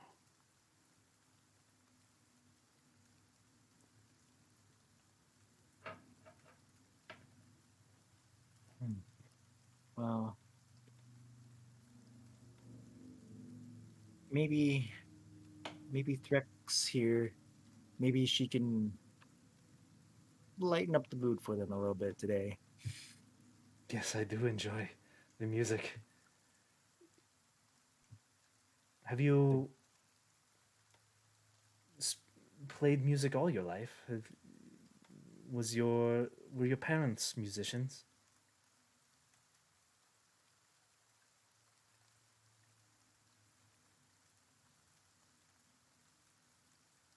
She says to Thexora. I'm sorry, I was muted. I Oh, don't know. okay, no worries. Hey, Misties. Welcoming Squeaks. I can't squeak for you because we're in the middle of D&D, but I can make a squeaky noise. Squeak! How's that? Is that good? Thank you for redeeming the squeaks. I'm sorry, Sorry, go ahead. I would love to be able to tell you, but I don't know.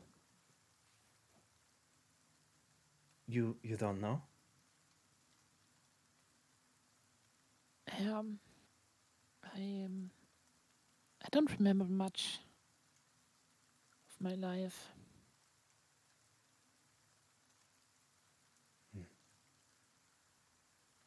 It's a thing that I came to terms with, but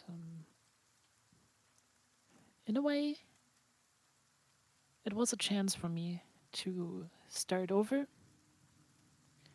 and to do so without any burdens. And I've picked up this chance and I've used it to make the best out of it. I can't remember anything from before I was at least a teenager. So, if it's any consolation, I at least know a little bit about what you're going through.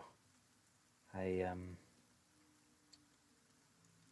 don't know who my parents were, but my father, the previous burgomaster, said that he had found me in the forest. But I don't remember anything. It's very hazy.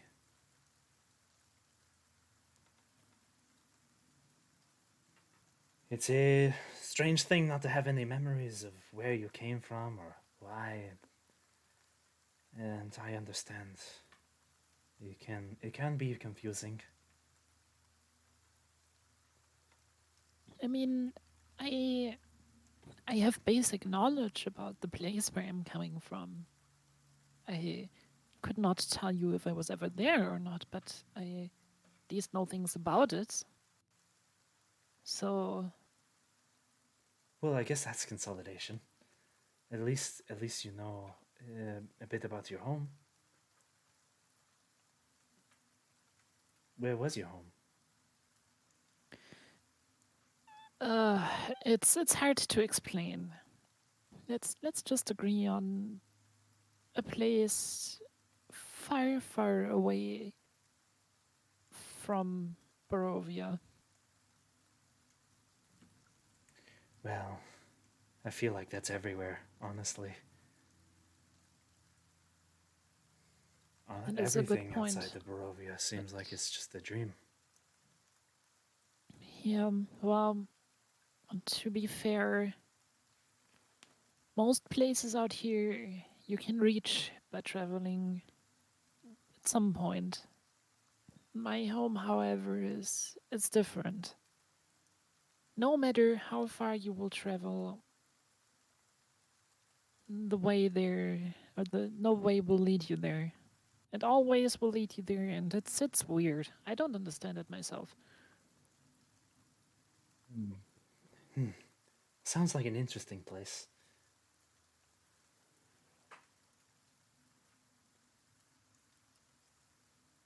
I've never been down anywhere outside of Barovia, so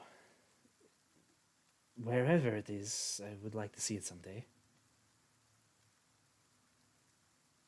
Maybe once all this is over. Yeah. At this moment, you hear, "Oh! Why is the music stopped? Where's the music? It's not happening!" And a very heavy Carl kind of just drapes his arm around you and just leans on you, Thursora. Just all of his weight just... Thurxora is just going to look at him being like, well, I can't play if you hang on me like this, so you'll have to give me some space to actually make music. You try your best. It's fine. I just need I need some support right now.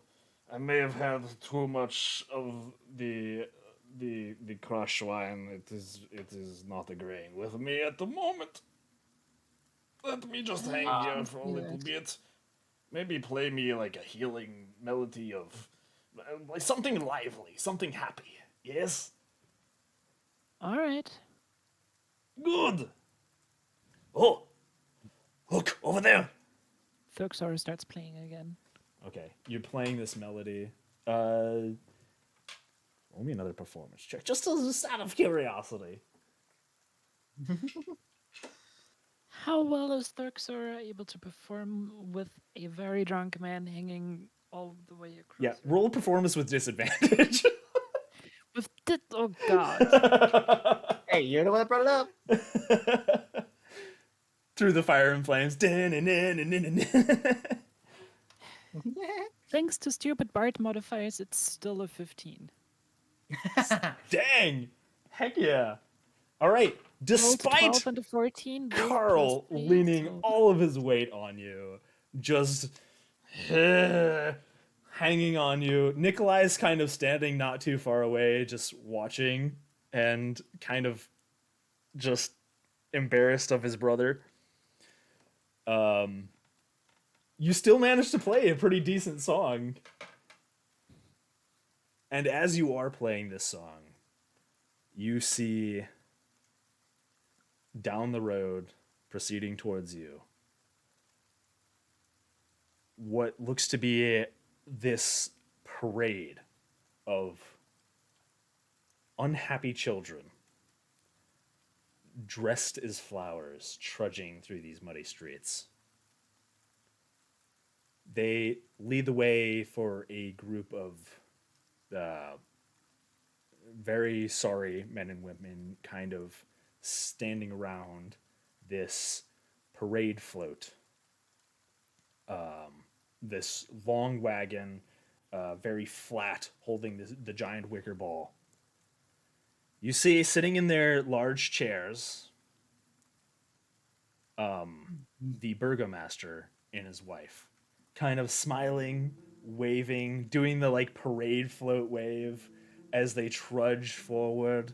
You see the children in front, throwing these dead petals of flowers around throughout the streets at the foot of these equally kind of dour people. You do note, as the burgomaster turns towards them and smiles in their direction, smiles suddenly appear on their faces. These previously dour, unhappy people suddenly wave, smile back at him. All will be well. All will be well. He shouts out as he moves forwards. These weary spectators watch from their stoops. The ball and the parade float slowly move towards the town square. Briefly, the burgomaster makes eye contact with you and gives you a brief nod. All will be well. Smiles, friends, smiles. Hey, Yes, guys. today is a momentous occasion.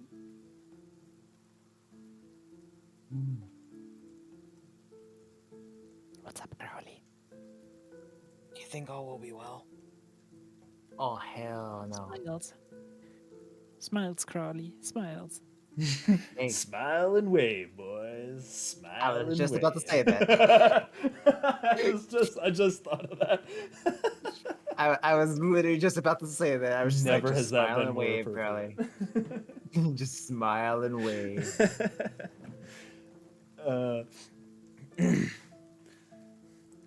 You see as this parade float reaches the middle of the town square, the horses drawing the parade float are unhitched from it and slowly are led off into another direction, leaving the parade float sitting in front of the large fountain that makes up the center of the town square. The burgomaster steps out of his chair. Welcome, friends. Everyone, today we celebrate the coming of the dawn that will save us all. Now, I know that none of you have seen nor heard sight of the sun before, but Today I shall show you something spectacular. You will certainly enjoy what I have to bring. Smiles on all those faces. He looks throughout the crowd, and as he does, you can see, like, almost matching with his gaze, like everywhere his eyes look, suddenly smiles. Smiles and waves. Even the town's guard, which are proceeding as the parade float came through, the town's guard kind of matched the whole procession and began to fan out, and they definitely have an eye on the area. You note that the guards are watching not the parade float; they're watching all the civilians. By the way, Waffles, is the drunken dude still hanging on Xora, or? Carl is just watching as the parade float goes by, and he looks at you. I told you it would be a shit show. It's always great. Xora basically just whispers to him, yeah, well, as a person who has actually seen the sun before, I'm actually excited to see how bad of a representation this will be. Because, let me tell you one thing, no matter how big the fireball is, it can't really replace the sun. Well, we'll see about that. Look, he's doing it right now. And sure enough, the burgomaster holds a torch in his hand, looking towards the giant wicker ball. Now, let the festivities begin. And he thrusts the torch into the wicker ball. And it just goes out because it's raining. Yup. The rain suddenly almost seems to pick up. And as the rain picks up a little bit, the torch sputters out. This gust of wind brushes more water onto it. I didn't do it. All will be well. And he kind of just stands there waiting. One of the guards actually runs over with their own torch, and he just smiles down at the guard, expectingly, holding his torch out. The guard lights the burgomaster's torch again. Sorry about that. Now, let the festivities begin. The torch is again unlighted as the wind blows against it. Hey guys. That's a bit weird. Well, it's a shame that Lily isn't here because she could have just, well, stirred the whole thing into flames, but... Hey, Thixora, Yes? why don't you do that illusion thing you did before to make it look like the sun's appearing? Oh. That is a very good idea, Crowley. Thuxara basically Maybe makes save the, this shit show? to the float, and as she basically gets close, she raises her voice a little, being like, may I help with this? Ah! The newfound friends who have come to town! Yes, welcome them all! Welcome them! They are allies of ours, enemies of the devil himself! They are here to help! Yes, come forth!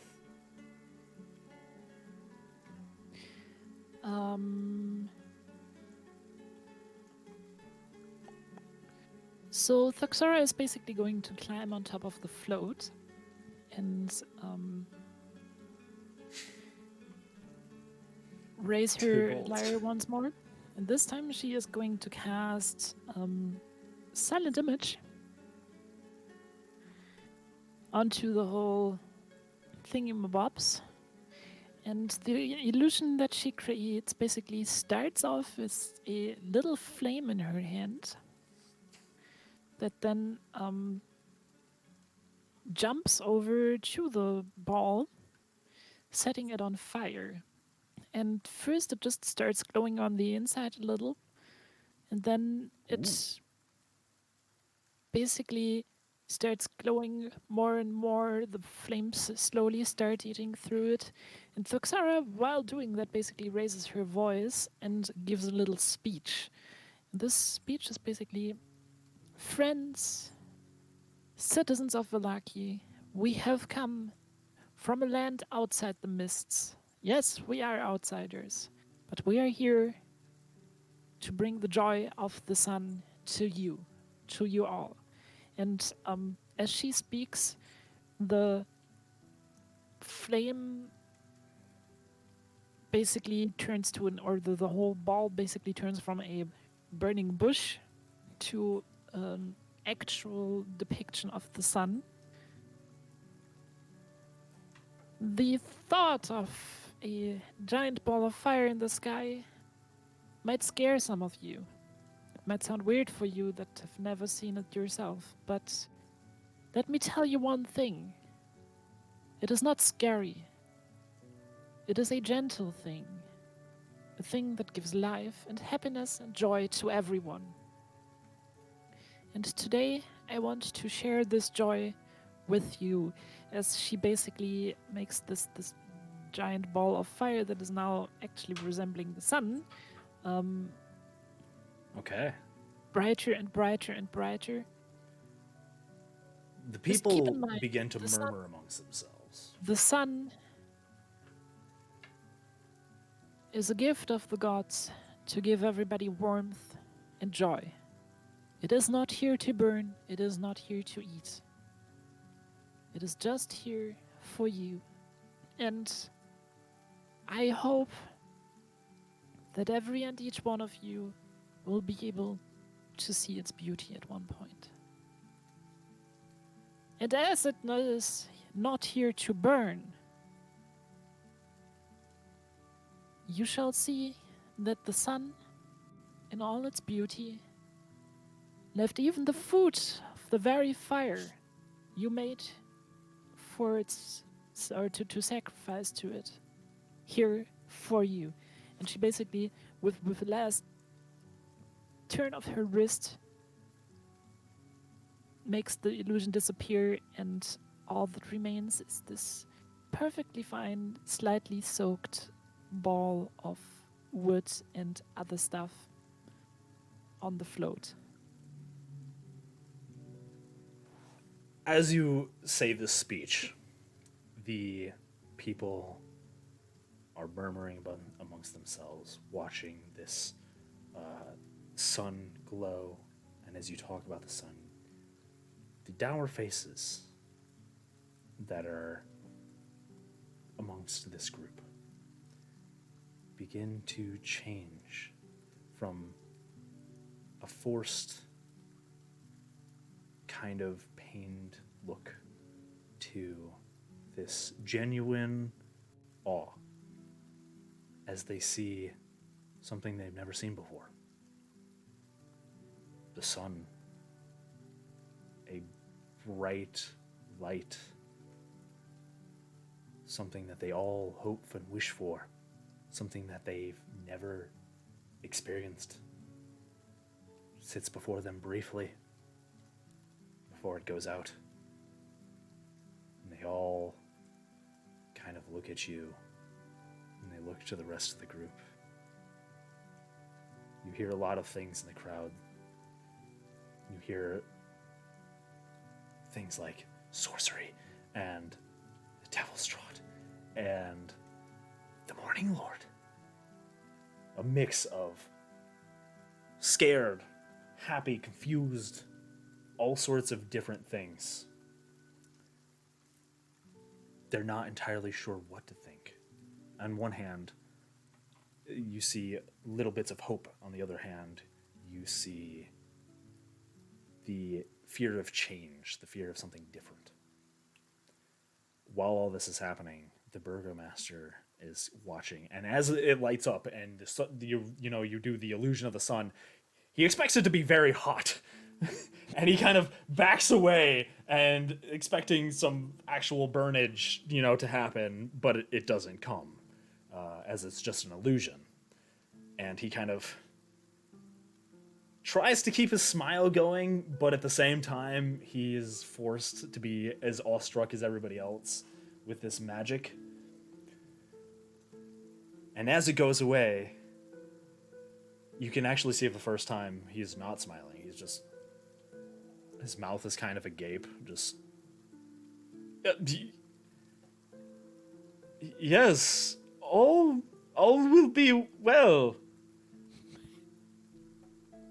You see, we have nothing to fear as long as these outsiders are here. With them, they bring the blessings of the Morning Lord. And he's relit his torch by now, and he puts it into the wicker. Oh yeah, that's the other thing that Thoxara did. She used prestidigitation to basically light his torch again. Okay. He kind of does it while you're doing it so that it looks like he's helping. He's... all will be well. And he puts it in there. And it takes some time. There's a bit of, there's a bunch of smoke at first. And slowly but surely, the wicker does begin to catch, and the ball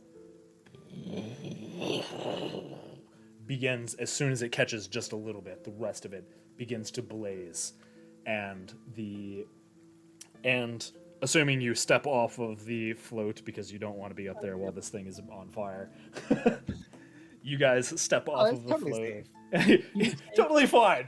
And these I'm in danger. You just stand there. Hi, Ender. How's it going? Everything is fine. Welcome to D&D. You guys step off of the float and watch it as it burns. And why is Crowley hitting stuff with his scimitar? Wait, what? What? We just saw a notification in D&D Beyond basically being like, Crowley scimitar to hit a 12. Crowley swings I scimitar. have not touched D&D Beyond. Hit. I didn't get that. Attack the civilians. Attacks Carl. As this ball is on fire, you do see that the children that were in charge of throwing the flower petals around begin to go up to people and throw soggy, wet flower petals at people.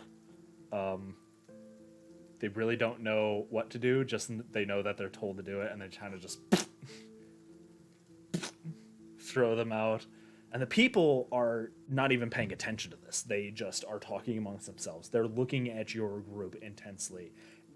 And they are beginning to approach closer to your group. Way closer than before. And there's a lot of talking. Murmurs. Morning Lord. They bring blessings from the Morning Lord. The Morning Lord. And they're crowding around you guys. They are beginning to get closer and closer. I don't know if I like this, Carl. Carl begins to back away from your group. Kind of just like, Wow. Good luck. Him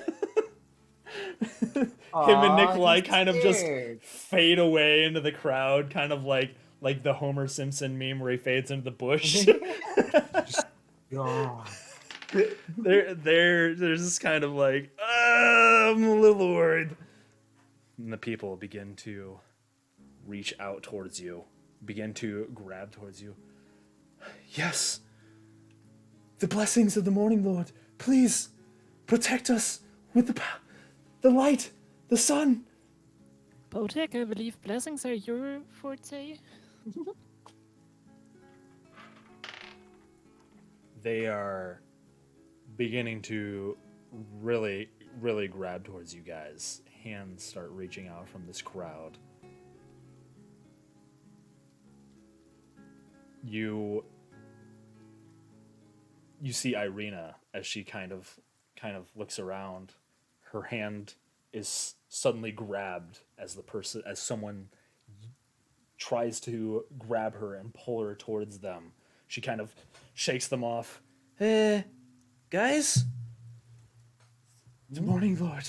And you just see all of a sudden all the people in the town begin kind of whispering the same thing, just mentions of the morning Lord, saviors, friends, the sun,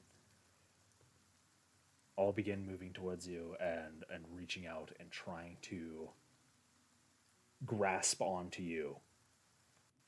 What are you guys doing? Zora basically leans over to Botek, being like, I have a plan, but I'll need your help with this. She, Oh, she raises her voice and is like, everybody, let us send a prayer to the Morning Lord together. oh shit. Botek here, and she basically points at Botek, Why you do this to me? is a paladin of the Morning Lord, or how he is called in our lands, Tolviran. And he will guide you through the prayer. And she basically just pats his back and is like, oh, good luck, buddy. Good luck, Botak! I have never been so proud yet so betrayed at the same time. You got this, buddy! Oh, Uh, so much. She bows down to him. and They're is all like, waiting with Should apprehension. we relocate them to the church for this, or do you think you can do that here? They're waiting on your. They're clinging Oh on crap. your words. Okay. I think the church might actually be a better place because then we're not, out in the rain.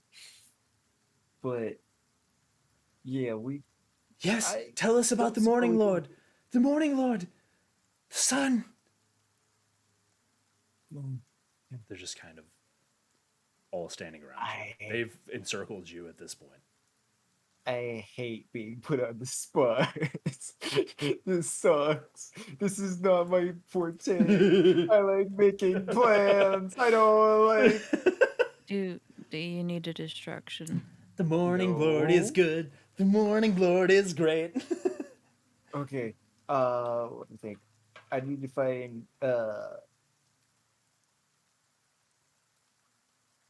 I need more stuff about Tolvir, and then so I can, like, actually make a good speech and everything.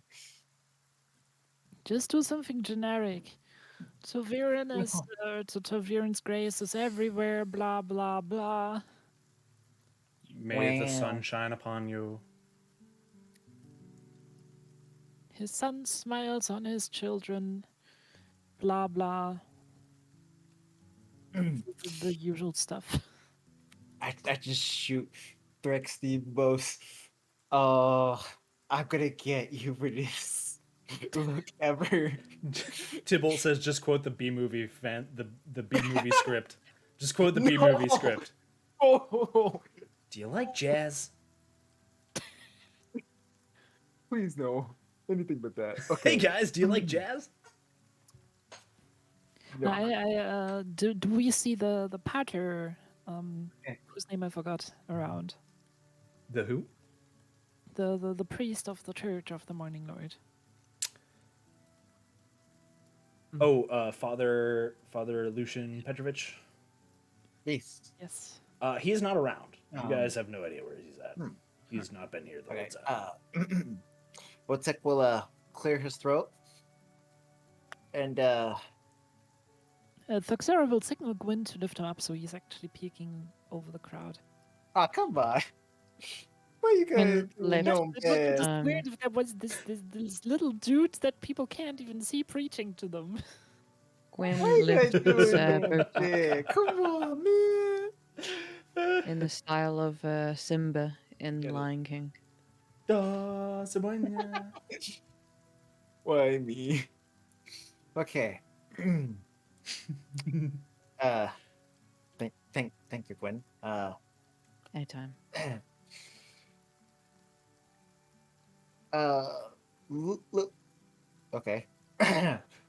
Ladies and gentlemen of Valaki, hello, my name is Botek, and Botak. I am going to give you some knowledge and prayers from the where I am from. The Morning Lord is called Tolverin. Uh, he is the god of sun, order, and new beginnings. They One all day, begin. There's just murmurs throughout the crowd. one day, when we, the chosen party, have defeated Strahd, this whole land will have a new beginning for everyone. We will be venturing out there and becoming strong to do such thing. But in the meantime, we need everyone's prayers to stay strong. So, um, I am not good at this. Despite despite your the inconfidence in your speech, the people are they every word that you say, they begin talking amongst themselves, and they just seem to be we absolutely enthralled with it. the Morning Lord wishes for Tolvarin wishes for you to very much stay strong. A group divided will be less what's the word?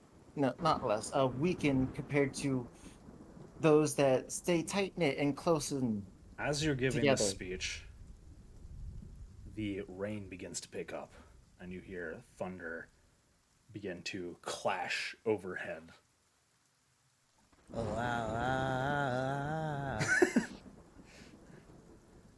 It begins to pick up, but this doesn't deter the people. And as you continue We, on, they kind of just get closer and listen more intently. Go ahead.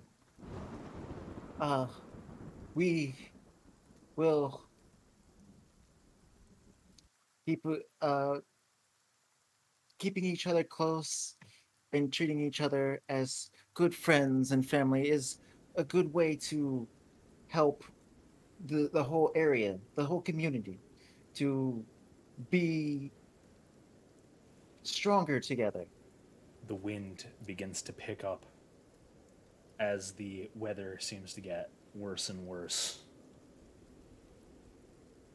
You see, as Botek's making this speech, the giant wicker ball is kind of beginning to dwindle in fire, in the fire it's producing, and it seems to be struggling against this weather as this the heavy rain begins to pour harder and harder. I'm gonna do this. Here we go. Let's go. Let's pull on the hard sauce. Let's go. Oh shit! Oh shit! Bring it, Botek! Do not let the Gwen. Do not let the rain and dreariness bring you down. Yes. Strahd thinks that such things will keep us Morning, down, the sun. Yes.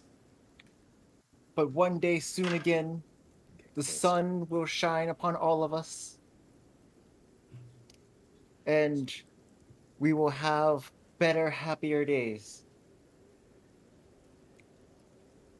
There It is is at this moment that the wind picks up even harder. nothing that he can do to stop us. He challenges us with this wind and rain, but we Lightning. will not be deterred. Flashes across the sky. All of a sudden, this gust of wind picks up. It is strong. It is heavy. People have to struggle to stay where they are in the face of this wind. You see as the wicker ball, the giant flaming wicker ball, goes out.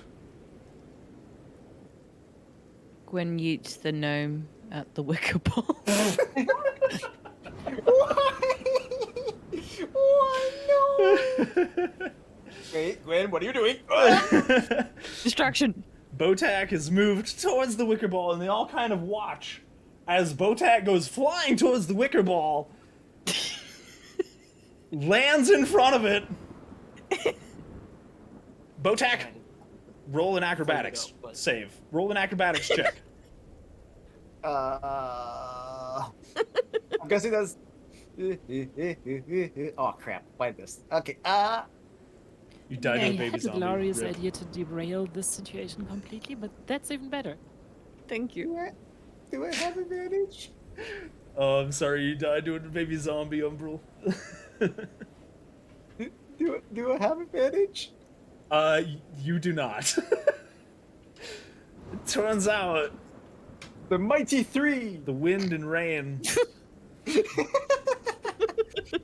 shoots Botak in an attempt to try and distract people and make his speech stronger. You're not entirely sure what the goal was, but you see Botak kind of do a cool flip, and he moves in the air, and he's like, I'm gonna go to the wicker ball, and he runs right into it.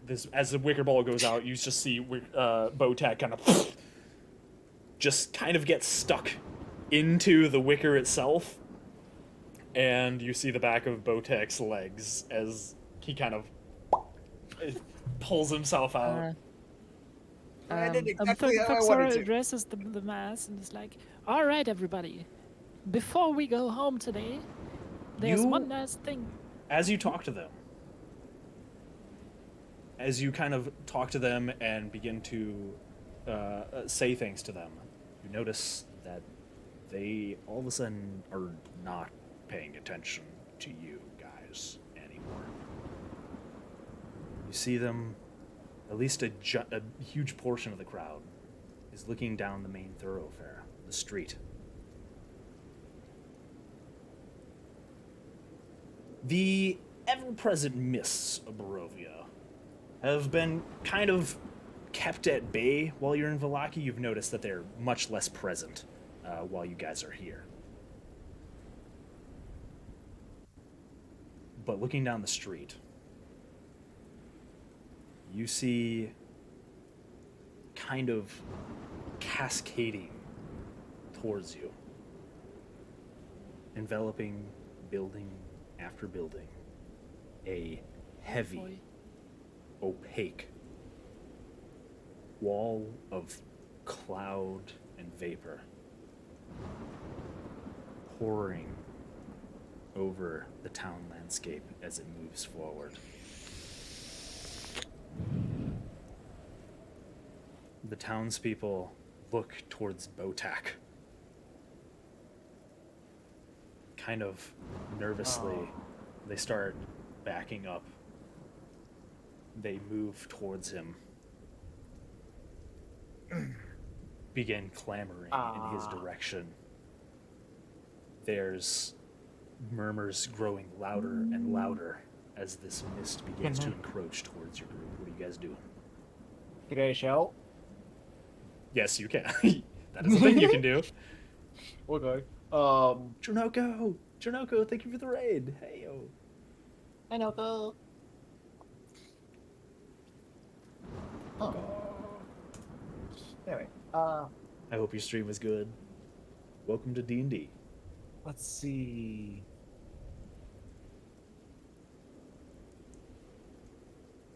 Okay, I got this. It seems that a giant mist seems to be coming. From what we can tell, from when we were out and about in Barovia, that means minions of Strahd are coming. Everyone, I recommend you head home safely and let us see and The murmurs grow investigate what is louder. going on. People begin talking amongst each other. There's a few cries in the audience as they begin to move away. In general, they are starting to panic as Allow this us to cloud investigate. approaches closer and closer and closer. They are moving towards their homes. They're stumbling over themselves. they are trampling other people as they begin to move, shove, and push out of the way to get to somewhere safe. I want to jump down and like put up my uh maul and be ready as I just start slowly walking towards it. You ready your maul. The rest of you, Carl and Nikolai, nowhere to be seen. They're gone. You kind of what are the rest? What are the rest of you guys doing as this wall of mist is encroaching? Thuxor is probably going to try to get the people's retreat somewhat ordered, so people aren't completely walking Okay. over each other. Roll a persuasion check as you try and shout to people to try and organize the mass of people that is kind of beginning to panic and trample each other and kind of toss each other aside. All right, Klopp, thanks for hanging out. That is Thank a you for the follow. 13. 13? Okay. You are doing your best. You are trying to lead these people, and for at least a little bit of it, it's making a brief impact as the few people around you are kind of taking solace in the words of the person that just presented them a son. But panic wins over everything in the end, and they continue to move past you and kind of push themselves aside. Though they don't really push you so much, they're just kind of moving over themselves. This Gwyn cloud is seems going to be moving at a pretty decent pace. Oh, sorry. Go ahead. Gwyn is gonna relieve the tension by pulling out her bagpipes, and she's gonna play a little song. Wait, Gwyn has bagpipes? You're gonna like essentially Right. hold on. First of all, Gwyn has bagpipes. I saved First this for a off- special occasion. First off, Gwyn has bagpipes.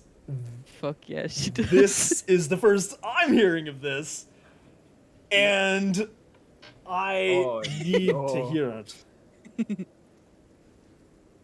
Oh my Shall I gosh, roll is a- there royalty-free bagpipe music I can play?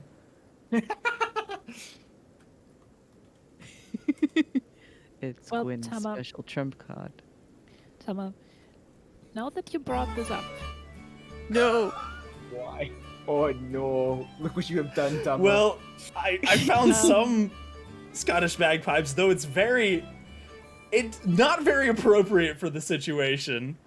That's why I'm doing it. yeah, I mean, we need the Scotland resident forever. spot to do it, if anything. We need to relieve the tension. There we go. Okay. You're playing this bagpipe music, and it does a roll performance. Why not? 7. Yep, It's you're gonna playing be like- bagpipes.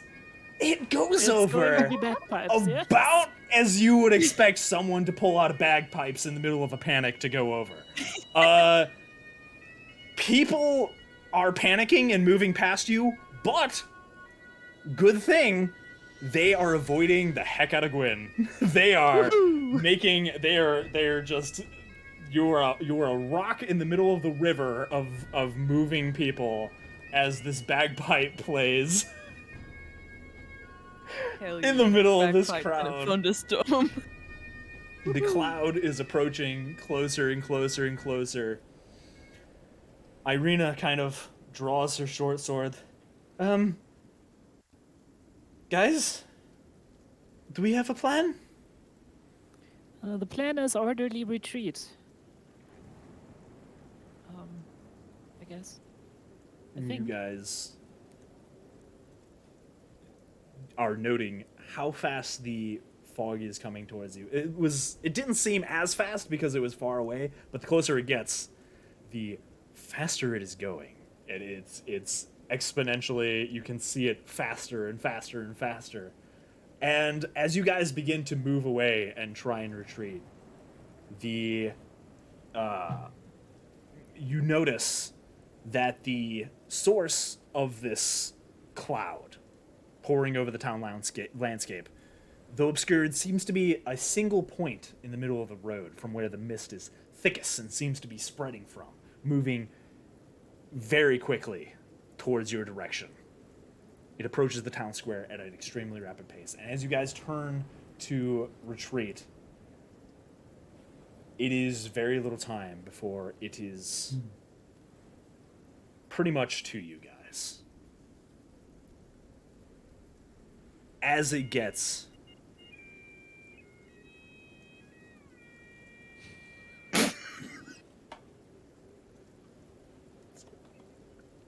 Oh no. like the band on the Titanic as they're slowly sinking. Just Your bagpipes.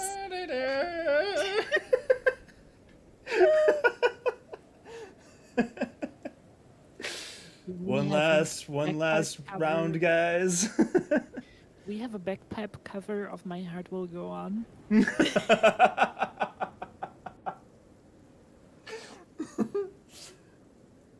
No, do the Dragon Force one. That one's copyright free. Oh god. Let's go. You have a liar.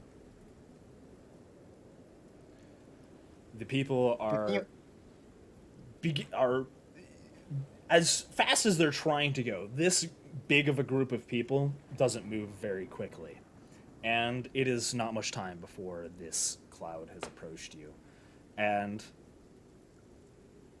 you have your weapons out and at the ready, and you watch as the center point of the cloud, that where the mist seems to be emanating from, suddenly begins to change and coalesce into a denser form. It's very rapid as you see a body form in front of you. You see the shape of someone tall, gaunt, pale skin, wearing boisterous red and black clothing, standing in front of you in the town square. Deja vu, we have dealt with those men before. Well, any thicker now I had to cut the mist with the knife. How far are we from the church? He's actually in between you guys and the church. He came from fudge. the western side of town, which is where the church would be. That gives me bad vibes. You see him kind of... The mist is still kind of dissipating throughout the area. And he steps forward.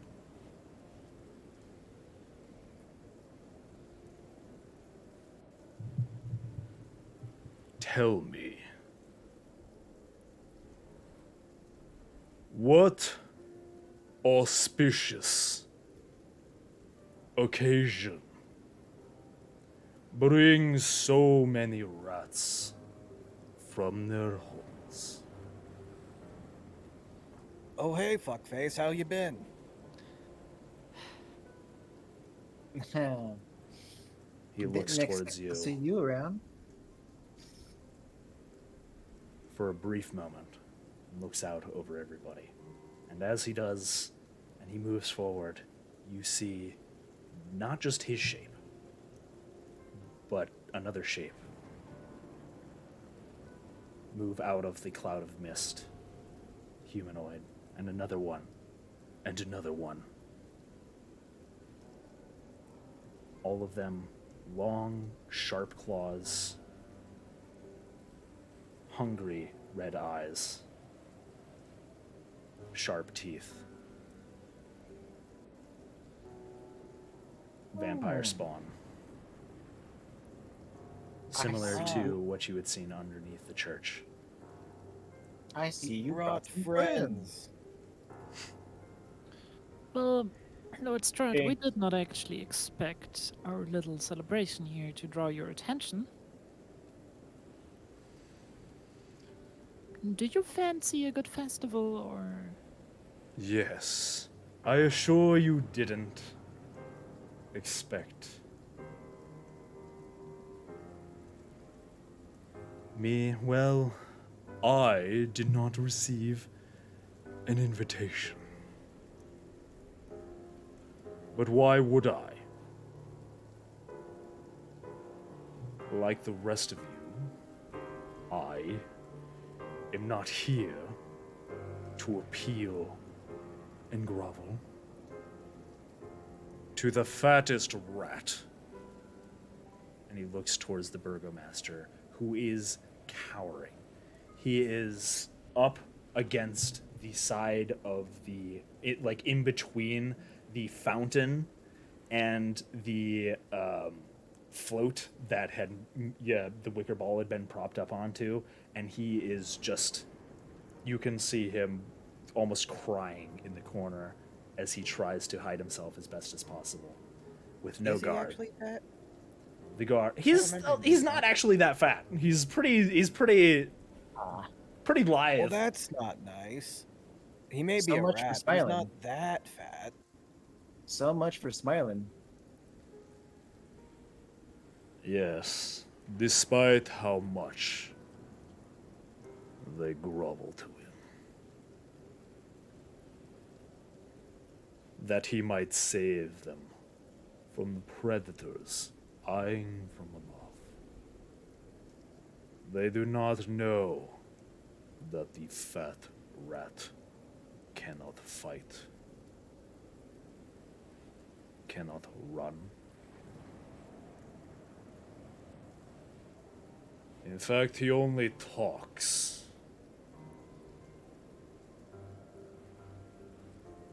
The people who were panicking and moving away from this cloud, if they were panicking before, they are really panicking now. They are trampling, they are pushing each other out of the way. The torches that the guards and everybody had been holding to try and keep themselves warm at all in this have been dropped on the ground, and one of them has slowly moved towards the parade float, and you can see that the actual wagon itself has begun to catch on fire.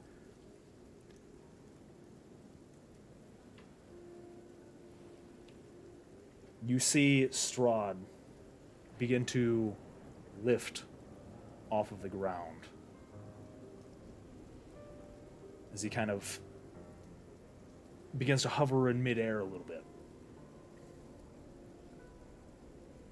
And he points a hand over towards the Baron. And the Baron, in the middle of his crying and sobbing and whimpering, kind of just freezes in place.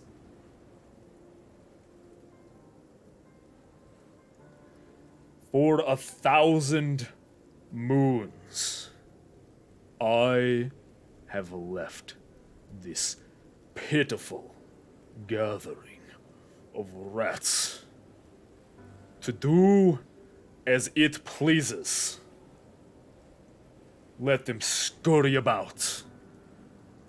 Give them freedom to collect their breadcrumbs, build nests in their little rat kingdom. And this is how I am repaid. He makes a motion, and the wicker ball that had made up this pyre in the middle just explodes. The branches and half-burnt limbs of the wood and fire just scatter throughout the town square, kind of raining on the fleeing townsfolk. False sons, my children's heads on pikes, and adorning your helmets in foolish displays of defiance.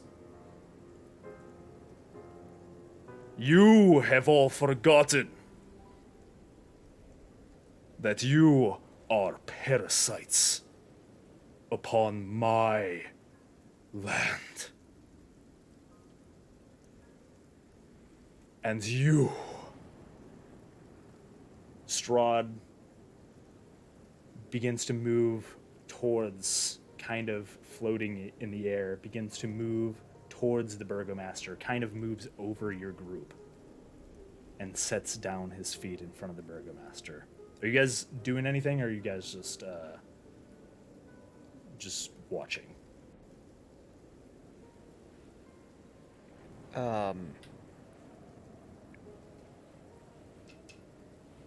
You said he's in between us and the He's kind of church, floating right? over you guys. He was in between you and the church. Now there's just a bunch of vampires spawning between you and the church. Oh. You know what we can kill and get out? You. I think just standing here and hoping that he will forget about us is the best bet. He doesn't seem to be here specifically for us, so that's a good thing. I don't know. I don't think we can just leave all those people, especially after the speech I just gave. The Thanks, thing is, tracks, by the way. even if we leg it to the church, that still means we're leaving the people here. Should I stop playing the bagpipes yet? Just the whole time.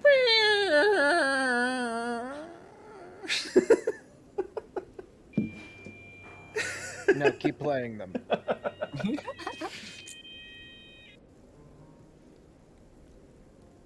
Strahd looks towards Gwyn, and suddenly your bagpipes have a hole in them for some reason. And they begin to deflate as you see, like, this, actually, let me... Yes, you see this point in the air suddenly solidify in, like, a strange icicle as it pierces the bagpipe, and it deflates. Aww.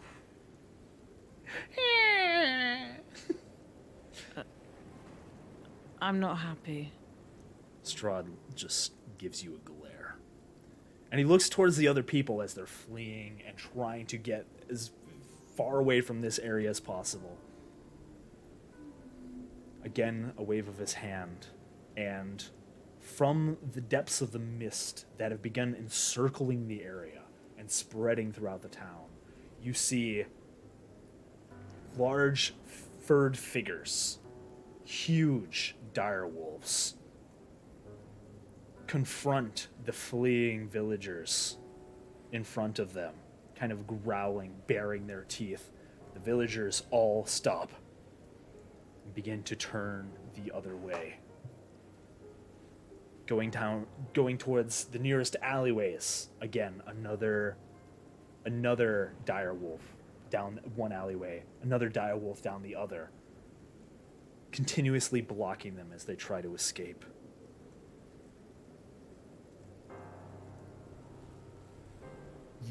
Your machinations have gone too far, fat rat.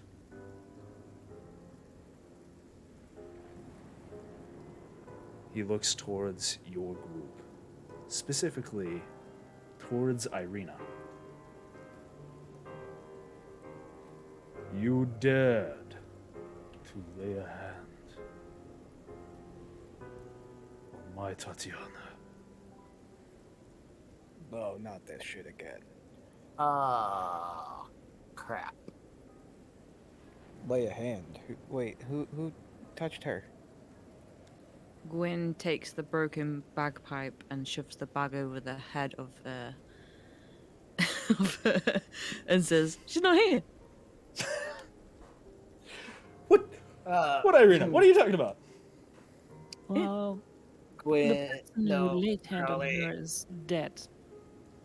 He just kind of turns away from you guys, looks back towards the burgomaster. If your intention was to draw my ire, then you have succeeded.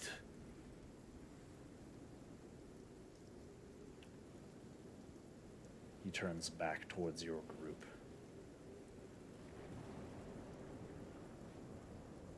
I thought I had told you to keep her safe. Fucker, we did. The guy's dead that touched her.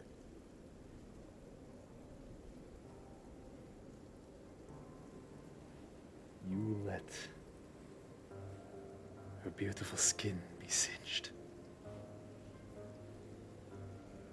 Let.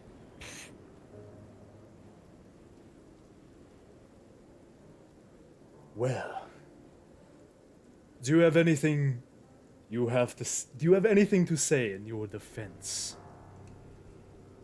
Fat rat.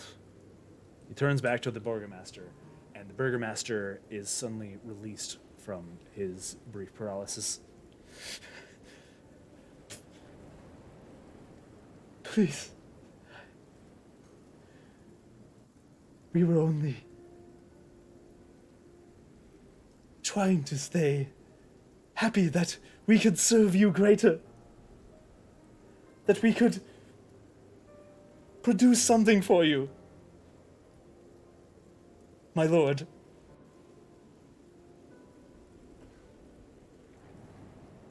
What you have given me is nothing more than a discomfort that I now have to deal with. They make creams for that. Fat rat. He's ignoring your group. He grabs the burgomaster by his throat.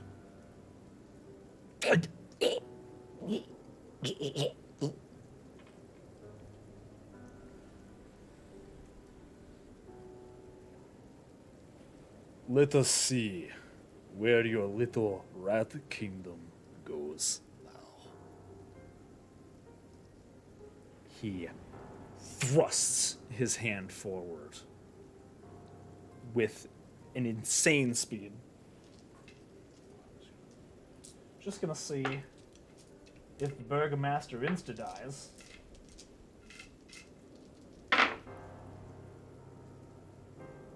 Oh yeah, he did. Directly through the burgomaster's chest. Blood goes spewing out the backside. Pulls his hand back. The burgomaster, just terror on his face.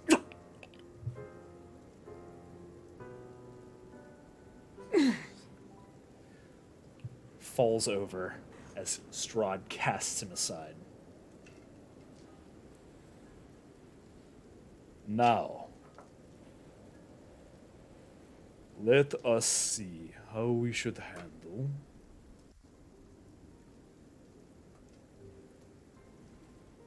the rest of you. He begins to walk towards your group. You guys doing anything? Or are you guys just still watching? Blood goes spewing out his backside. I'm endangered. I think we all are. I gave you one rule. Do not let her be harmed. Yet you directly drew her towards the flesh and blood that would see her undoing. had he had his way. We didn't notice. You didn't tell us anything about him. If he was that big of a deal, you should have said something. Perhaps I've put too much faith in your group. I had thought it would be different this time.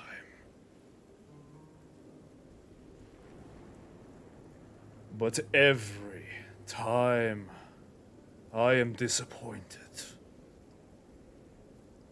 Have you ever considered that we don't have the ability to read minds?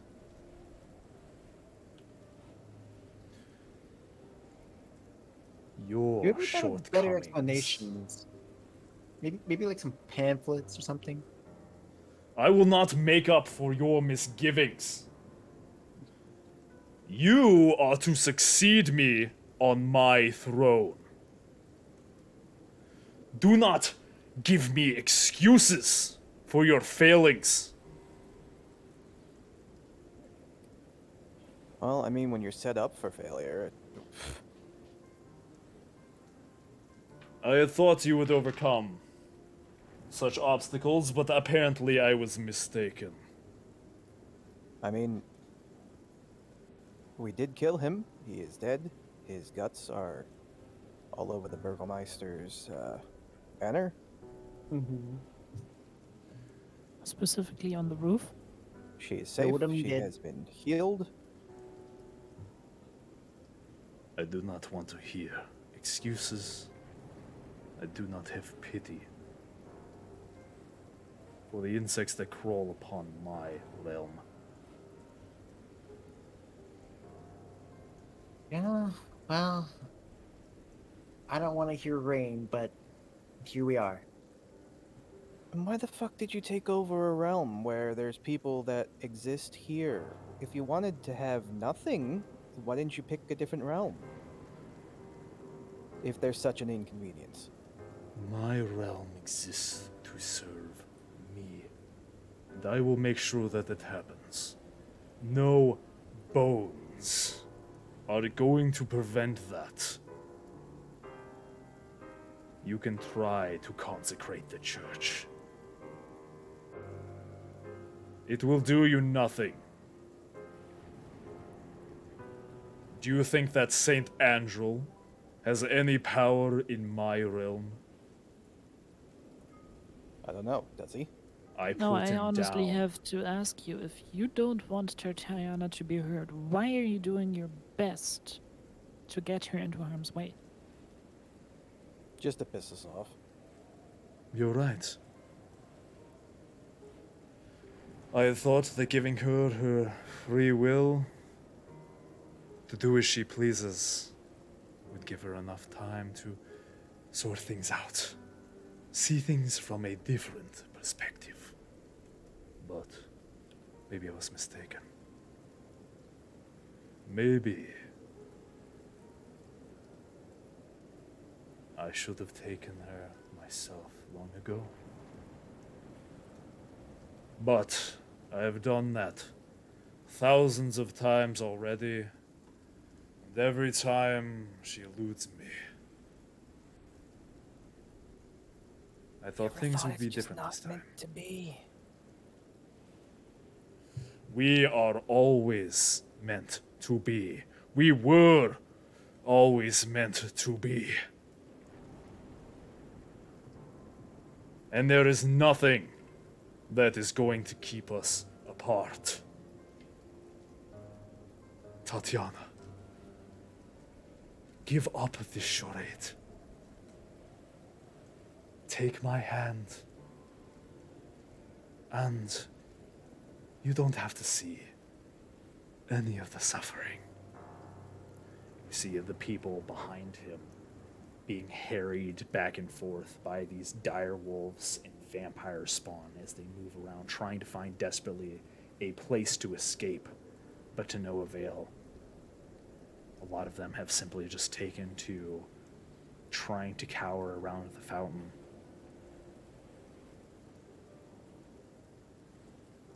Irina steps forward. I don't know what you want of me. I do not know why you go to such effort. For such a prize you will never win. But I can tell you, you will never win it.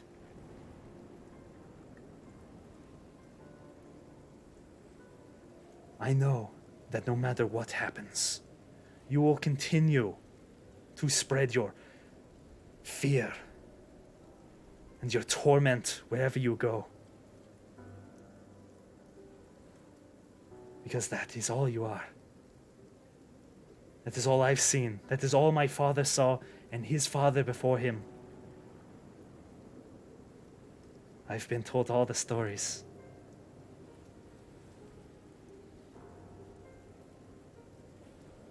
Nothing will change that. And I will not be an accomplice to it.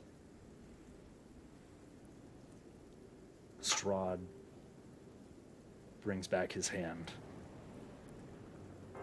You can see a look of a mixture of disappointment and anger.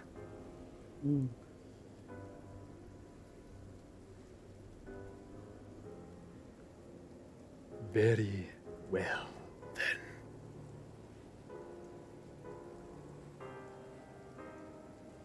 My children, I know you have been hungry, waiting, lurking, wanting the opportunity to get the blood you so deserve. And today, you shall have it. Courtesy of our friends here.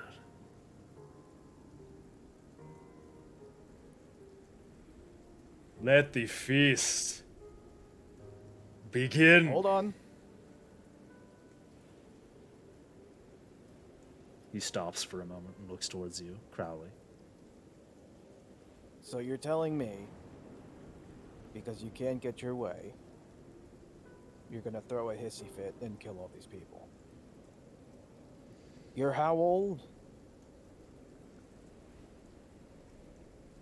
They will be reprimanded for their misgivings. Reprimanded.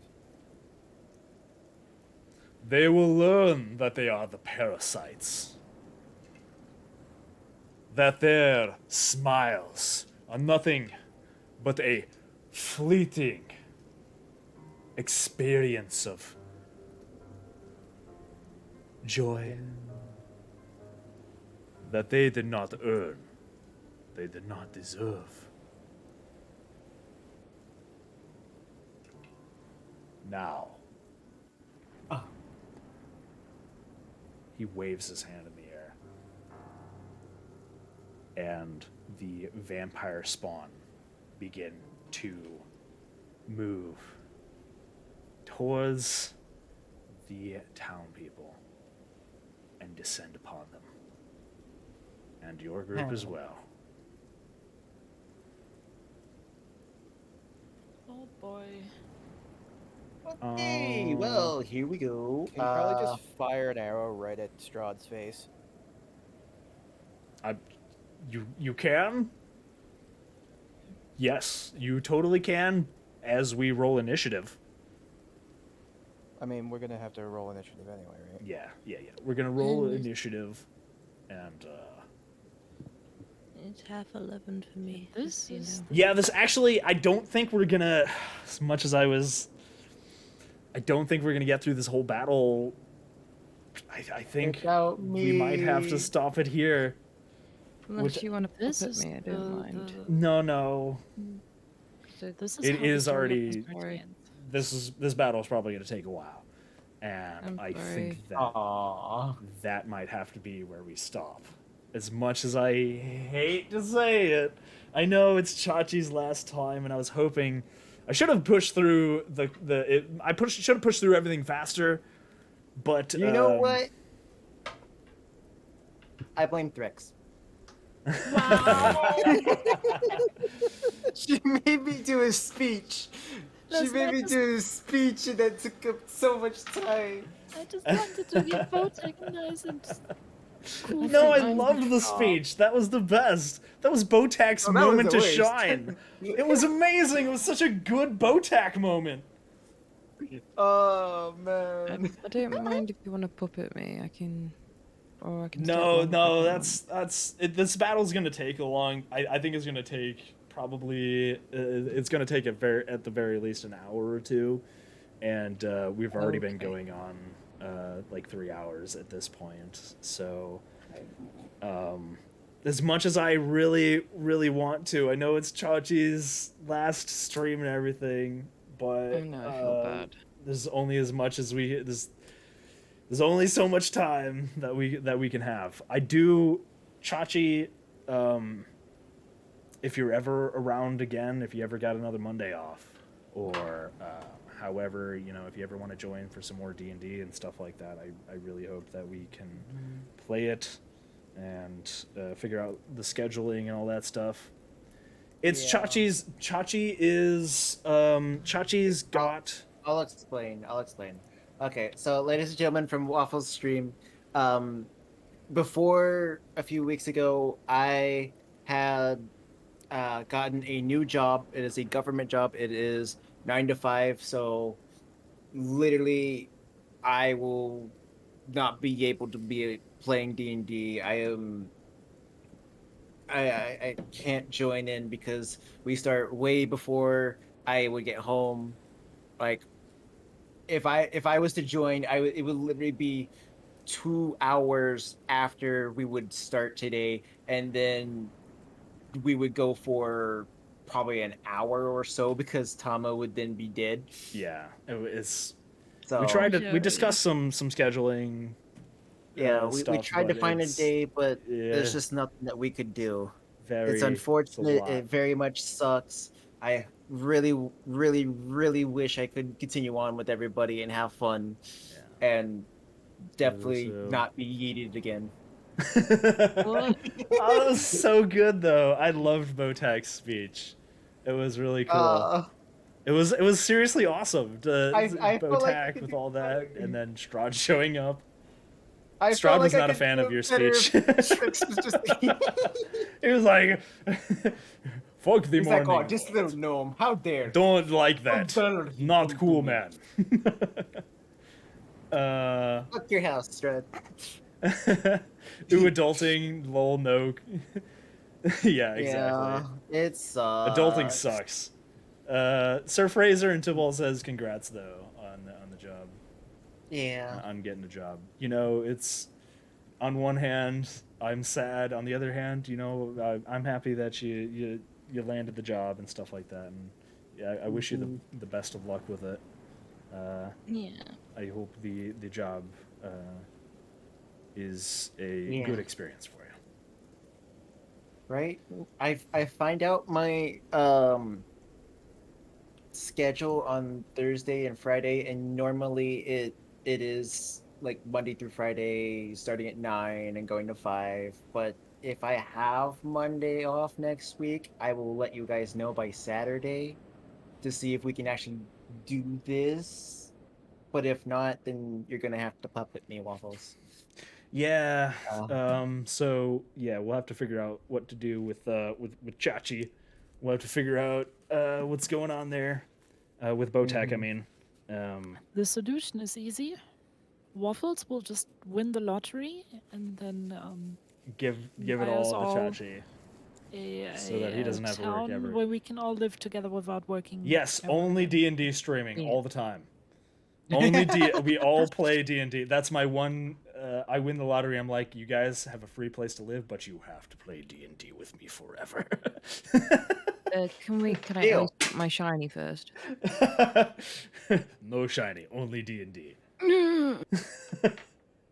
Yeah, You know you're never it's gonna win like that shiny anyways. You Strahd know, laughs Tama, you're gonna evilly. have it by the time the next one comes out. Tama's been shiny hunting for the past like couple months and What- still hasn't managed to get the shiny starter Pokemon. Oof. Yeah. Well, I think the only shiny Pokemon that I ever had was Trying a so hard. shiny Geodude in Soul Silver. It was golden. Oh. So Apparently, it's I way have easier to such get a good shinies in Pokemon Arceus now because It is. It Arceus, very much there's is. so many more. Everything's so much faster. You literally, once you catch the Pokemon, you can then do everything for the Pokedex, and the chance of catching a shiny is pretty much double.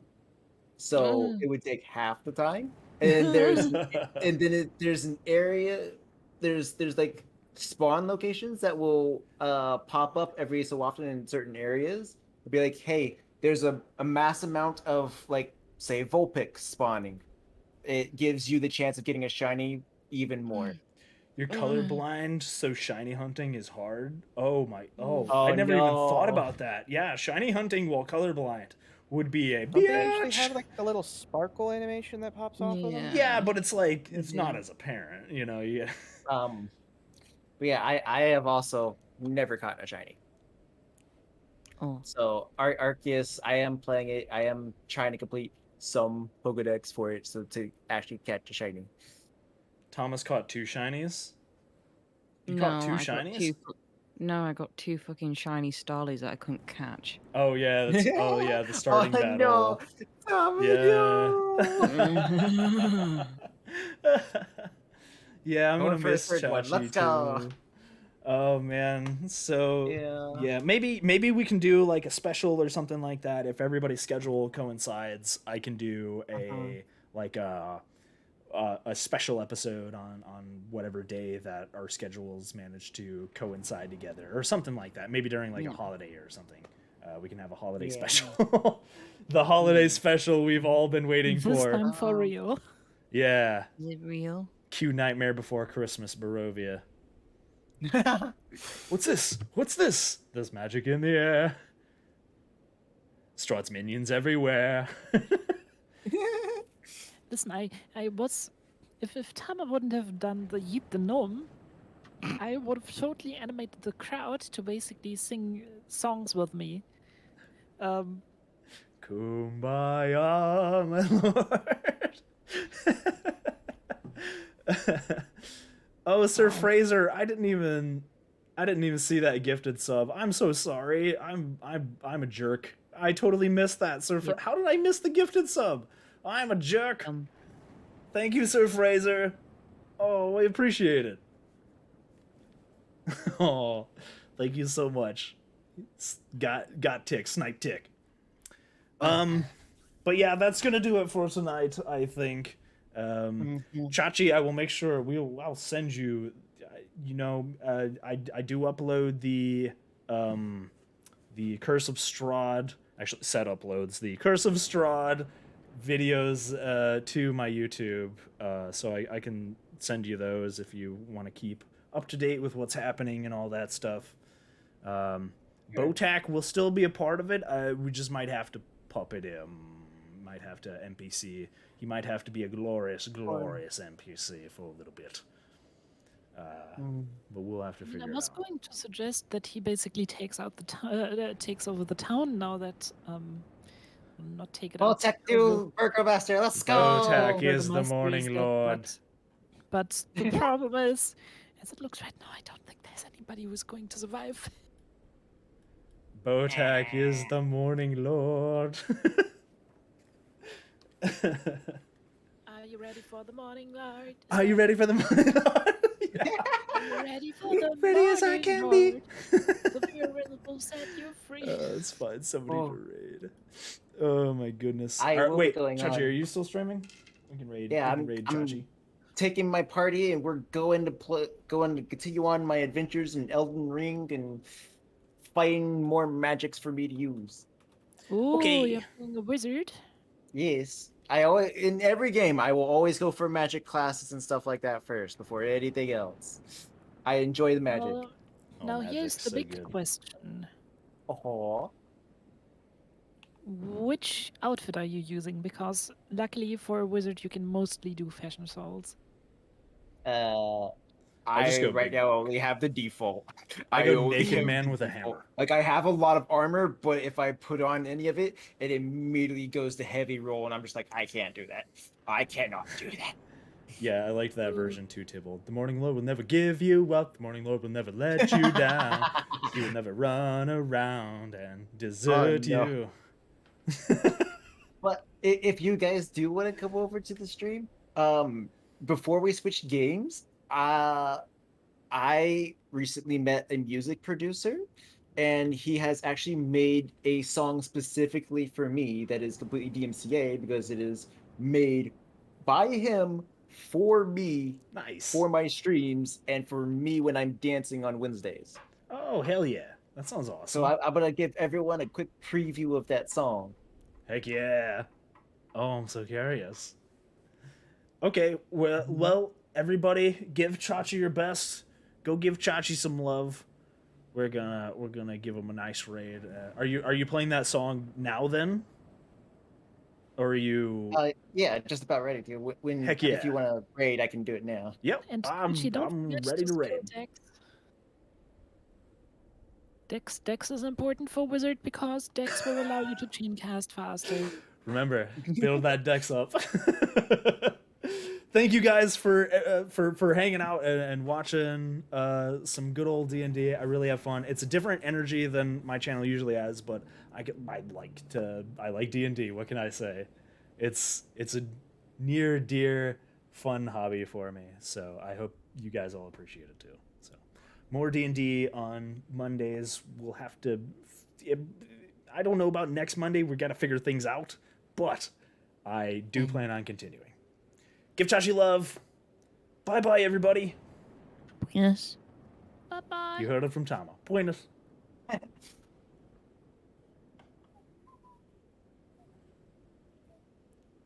Are you ready for the morning lord? Are you ready for the miracle? Are you ready? Ready? Are you ready? Ready? Ready?